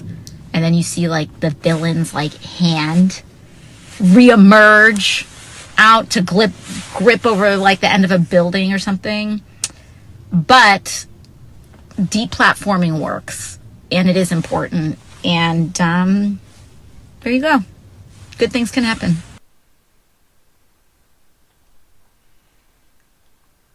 And this is the person who is in charge of laws that concern your freedom of speech. Just remember that. Greg Price tweeting out this video about, is Abby Grossberg, I'm sorry. Abby Grossberg is working for Tucker Carlson. Let's listen. Tucker, it was different. And as a text that came out revealed my suspicions, he was looking for ratings bait, purely. And was also looking for power. It was a combination of ratings and power and manipulating the audience and manipulating also the political system. There was an aspect of, I can pick who the House Speaker is. I can pick who the President of the United States is or who the Republican candidate's going to be. And I thought that was really dangerous and didn't want that kind of power. I didn't want to have Senate candidates calling me and being very upset, are you going to destroy our whole campaign tonight? Because he could do that. And he would call and tell them that if you don't participate or you don't come on the show, we will destroy you. And I was told to tell that to congressmen sometimes. And I didn't. How can I? That was disrespectful. So in addition to the misogyny and the sexism and the anti-Semitism, there was also just this sort of moral growth with me where I reached a breaking point because of all of those things, and I literally did not want to do it anymore. It felt disgusting. I stopped watching news when I came home. I didn't watch anything. I just didn't want to because I was so depressed. Yeah, I stopped watching news after I get off the camera too, so I get where she's coming from for that, but she's trying to make a completely different point than what I'm making when I say that. And disillusioned by the entire media system because of Tucker Carlson. And again, this is the thing where they say that this is the reason that Tucker got canned. Again, don't know if that's actually the case or not. All right, let's do these last ones about Hunter and the Hunter laptop story, and then I am going to save these last four for... Actually, I'm going to save these for Thursday because especially these last three will go into things that I hate. And I've got actually a fairly decent amount of stuff on things that I like this week. Yeah, we're going to be talking about what I'm watching on TV again. What can I say? All right, from NPC News. Hunter's legal team wants Treasury to investigate ex-Trump aide and Congress to take action against Marjorie Taylor Greene. Which again is a weird strategy because this involves you admitting that everything in the laptop is true. So, again, if I was Hunter's lawyer, I'd be telling him, hey, shut the fuck up, you moron.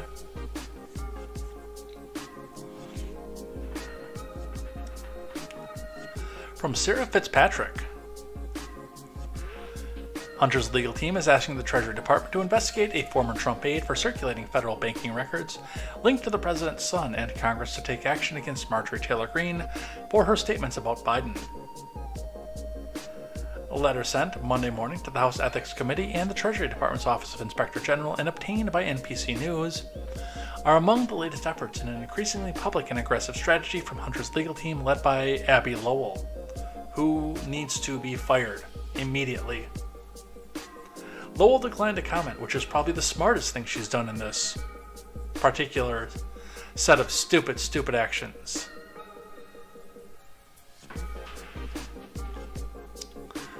The Treasury letter notes that former Trump White House aide Garrett Ziegler obtained and published on his website 5 suspicious activity reports, or SARs, from JP Morgan Chase that involve or are related to Hunter Biden. Financial institutions must file SARs with the Treasury whenever there are transactions that could indicate illegal activity. Unauthorized disclosures of SARs, which are confidential, can be prosecuted.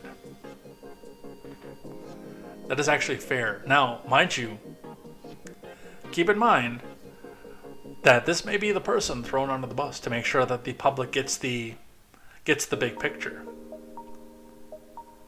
And if that is the case, then I actually have a little bit of respect for Ziegler.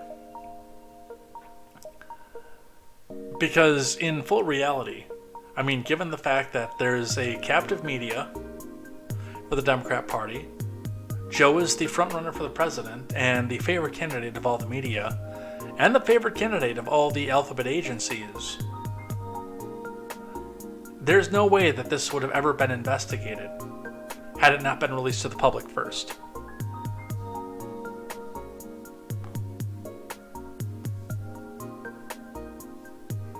Yeah, I don't have Super Chats enabled, unfortunately. I have to have 1,000 subscribers before I can get Super Chats. And I'm only 30% of the way there. 31%.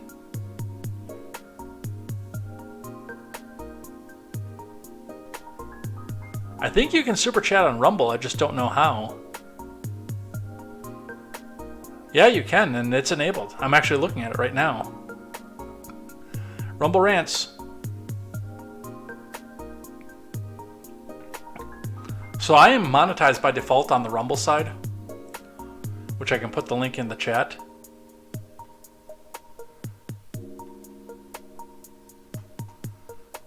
But I chose not to do it on YouTube. And no, there's no way to do a highlighted message on Twitch. Let me put this up here. I don't need money, but it's always welcome. Like, I actually do really well at my job now. But still, everything extra is welcome. I'm trying to buy a house, so anything extra is always welcome.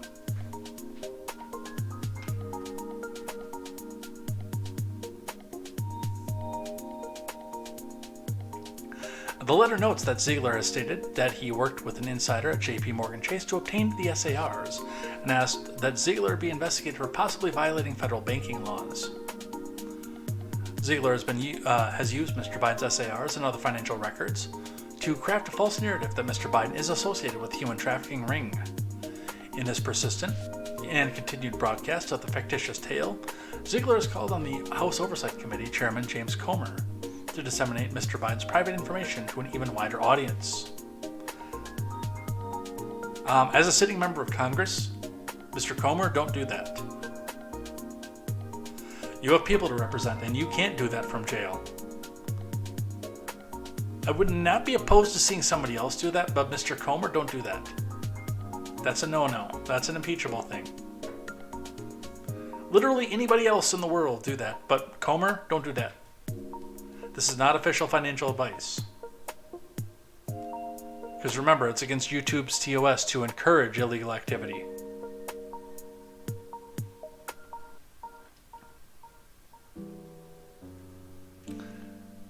By the way, I'm also not saying anybody else should do this, but I'd like to see it.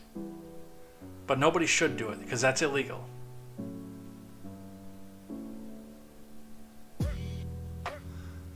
Ziegler, who worked with Trump White House as an aide to economic advisor Pete Navarro, has recently become a focus for Biden's legal team for his alleged role in obtaining and disseminating Biden's personal data.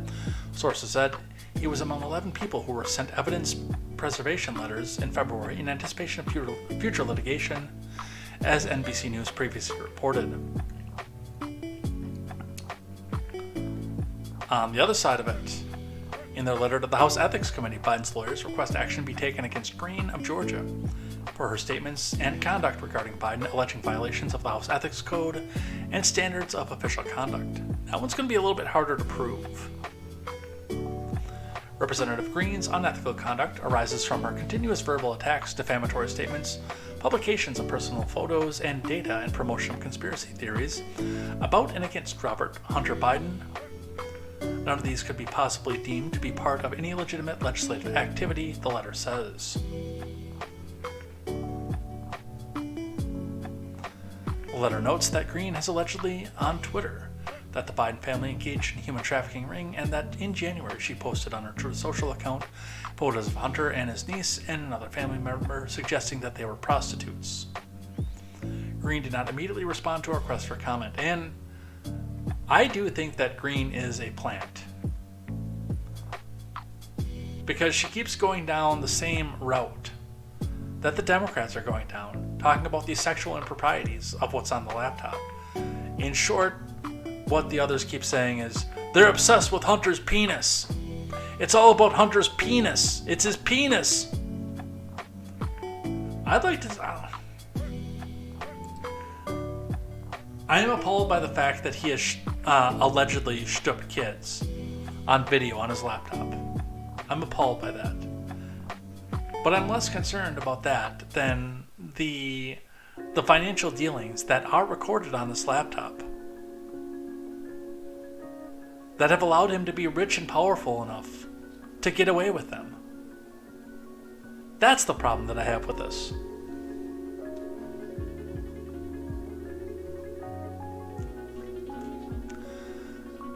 The last one we'll do for today, State Department stays silent on Blinken arranging spies who lie letter. Yeah, I have to say that on YouTube.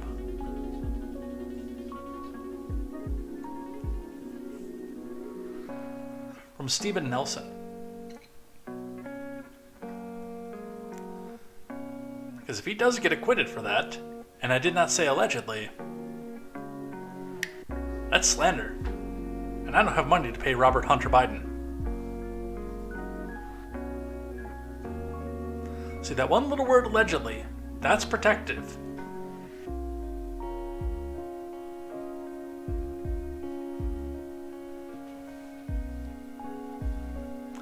The State Department stonewalled Friday when confronted with the revelation that Secretary of State Anthony Blinken's outreach inspired the October 2020 letter by 51 former intelligence officials that cast doubt on the Post's reporting on first son Hunter Biden's laptop.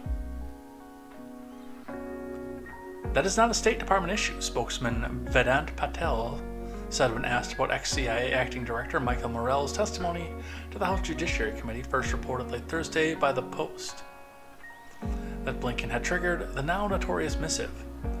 So I don't have comment for you on that.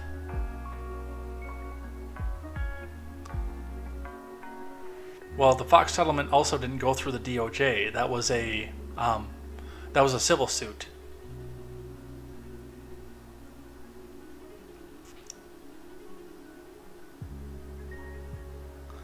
When a reporter told Patel that it's not clear who else outside the department we could ask about Morell's statement, the spokesman again said, "It is not a State Department issue. I don't really have a comment on this from the State Department."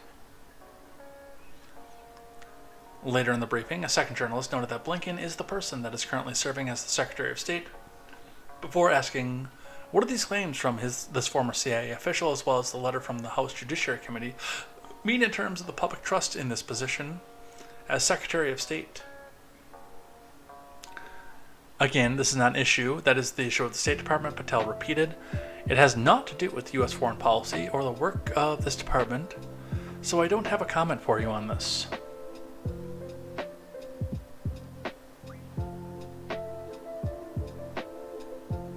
The exchange occurred shortly before CNN and Fox News reported that Hunter Biden's lawyers are preparing to meet next week with U.S. Attorney for Delaware David Weiss on Wednesday, the IRS agent supervising a long-running investigation of the first son for tax evasion and related crimes alleged a cover-up in the case. Yeah, we'll be talking about the FBI or the IRS whistleblower tomorrow too, because that dropped today, and I had to drop that because of the Biden news.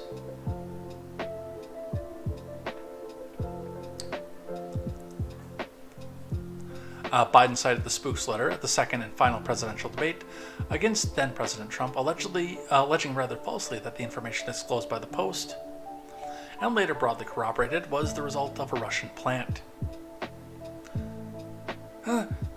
There are 50 former national intelligence folks who said that what he's accusing me of is a Russian plant, man.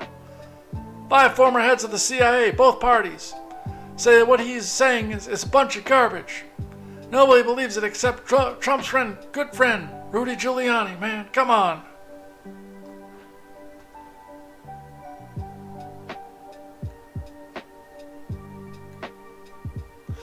The House Judiciary Committee Republicans' official account tweeted out a clip of Biden's comments from the debate on Friday with the message, "It was always a lie." It was always a lie. Republicans on Capitol Hill were enraged by Morell's disclosure, led by Judiciary Committee Chairman Jim Jordan, who called the letter a political operation that became the basis for suppressing the story and keeping it from the American people, just days before the most important election that we have, the election for the President of the United States. Which, by the way, is a problem. Your representative election should be far more important to you than the presidency. That is how upside down our government is. Jim Jordan's right, that is the most important office in the land, but it shouldn't be.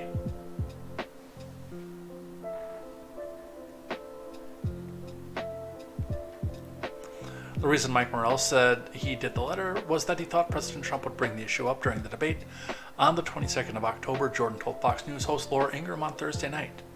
And of course he did. And they wanted some statement that Joe Biden could use because, as Mr. Morell has said, they wanted him to win, and that was after that debate. Here's the kicker. Steve Ricchetti, the chair of the Biden campaign, calls up Mike Morell and thanks him for doing it all. One hand washes the other. Just like it always has been in Washington and probably always will be.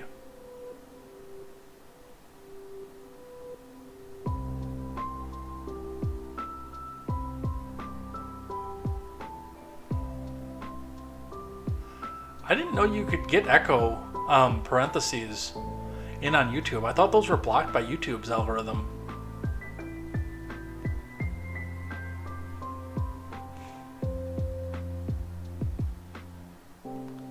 Like when I tried to use those on Generational Gap, the message didn't go through. I'm glad yours did.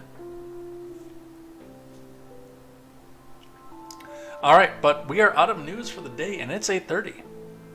And I'm hungry. I got mini meatloafs in the fridge. I'm going to cut some of those up and bake them and put some cheese on them. And they're going to be good. I have a secret recipe meatloaf. I've actually disseminated a little bit now because I think I perfected it. And I'm pretty pumped about the fact that I don't make it that often, which is weird because it's stupid cheap and it makes a ton of food. But before we leave on Tuesday, we always check out our closing segment, The Rules of Acquisition. The Ferengi religion involves staying in commerce and following rules of commerce to make sure that you have the ultimate amount of greed and you have the social credit to bid on your next life in the Grand Treasury, in the Divine Treasury, after you pass away. So every week, because we are good capitalists around here, we look at one of the rules of acquisition. We analyze how it's used in the real world, how it's used in the Star Trek universe, and how we can use it in our everyday lives, if it's applicable. Because Roddenberry was such a avowed communist, a lot of these rules are mocking capitalism, especially when it comes to women. Those we can't use in real life. And I point that out when we get to one of those. But most of these, in spite of the fact that they're supposed to be mocking of capitalism, can actually be used in real life. So we'll talk about them. Where were we at? We finished off last time on the 184th rule of acquisition. In alpha and beta canon, there are not 185, 186, and 187. I'm going to use this one, even though Mr. Scott has pointed out that this is STO, and that is not canon. We're going to use this one because I think it's still important, and it is something that we can use in our everyday lives. Not even dishonesty can tarnish the shine of profit. Now, on the Ferengi side and on some of the hyper-capitalist side, they are encouraging you to go back and lie to your opponents or the people who are buying from you to get what you want out of them outright. But let's look at this in a little bit more centralized way and a little bit more human way. Now, dishonesty, there are some things that we can talk about with that and how we should be honest with everything that we do to an extent. I mean, you don't come back out if you want to go sell a car for $500 and say it's going to take a $600 transmission to get it going again with 230,000 miles on it. That's just not something that's going to work out for you. But when we look at this, sometimes we're going to get cheated. And sometimes we can still turn around and take what we got cheated on and turn around and make a profit off of it. I got taken to the cleaners one time when I was in my 20s on a video game that I wound up 3 years later finding out that it was a out of nowhere hit in a collector's item. It was something that I could have got if it was in stock at the local game store for like $3 at the time. I paid $50 for it because I really wanted it. And then I actually turned around and sold it for $150. But the dishonesty of it at the time was, I mean, I could have just taken this and thrown it in the garbage and said, to hell with it. Or I could turn around and make the most out of it.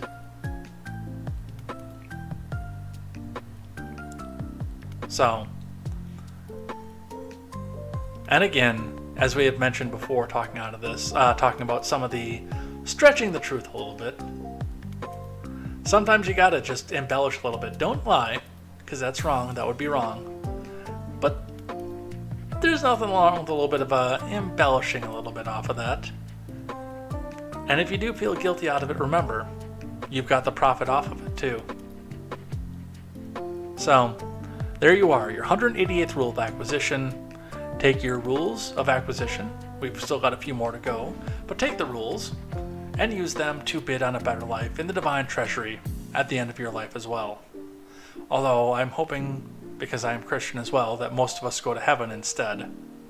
But that's what we're going to have off of this today.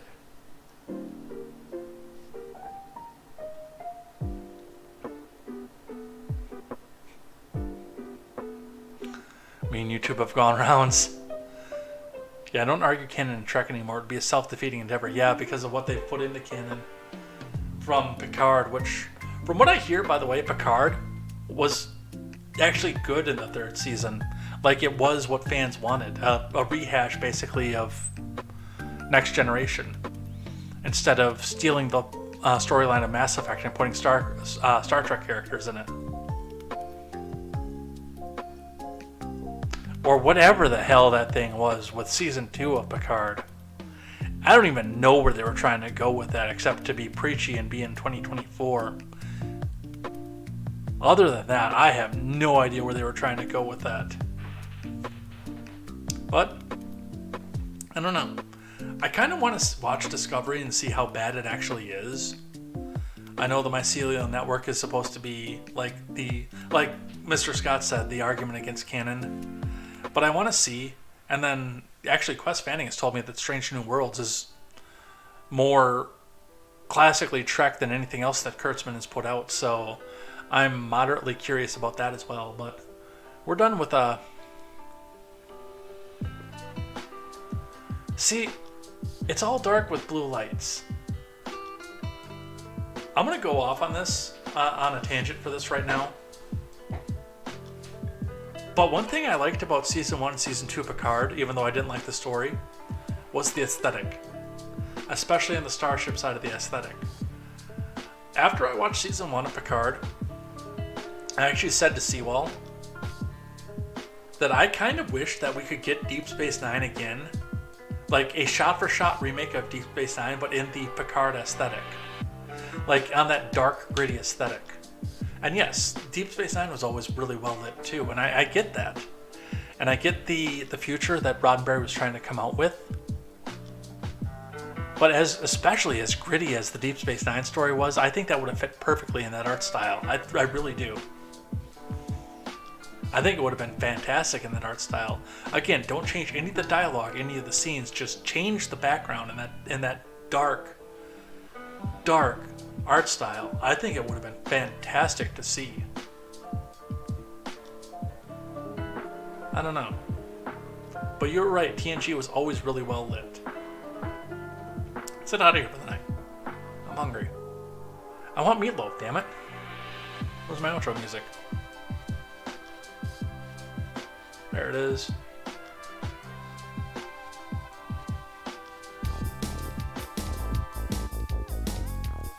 Alright, so we are out of here for the day. Thank you everybody for coming by, chatting in the live chat, hanging out, and discussing some of the issues here. We had some good discussion over here and a good crowd again tonight.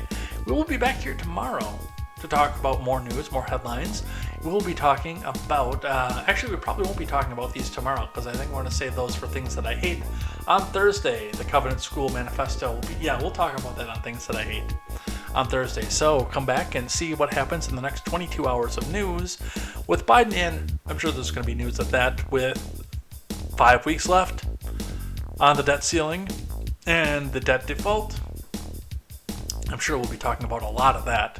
So come back in, join us as we watch and roast marshmallows on the ashes of the dying republic. Looking forward to seeing you guys here there tomorrow for more news, more headlines. So go get yourself some dinner, hug some friends, call your family, take care of yourselves, clean the dishes, and we will see you here tomorrow for more news, more headlines, and more contemporary. And until tomorrow, I am Jay Edgar, and this is Contemporary. Take care.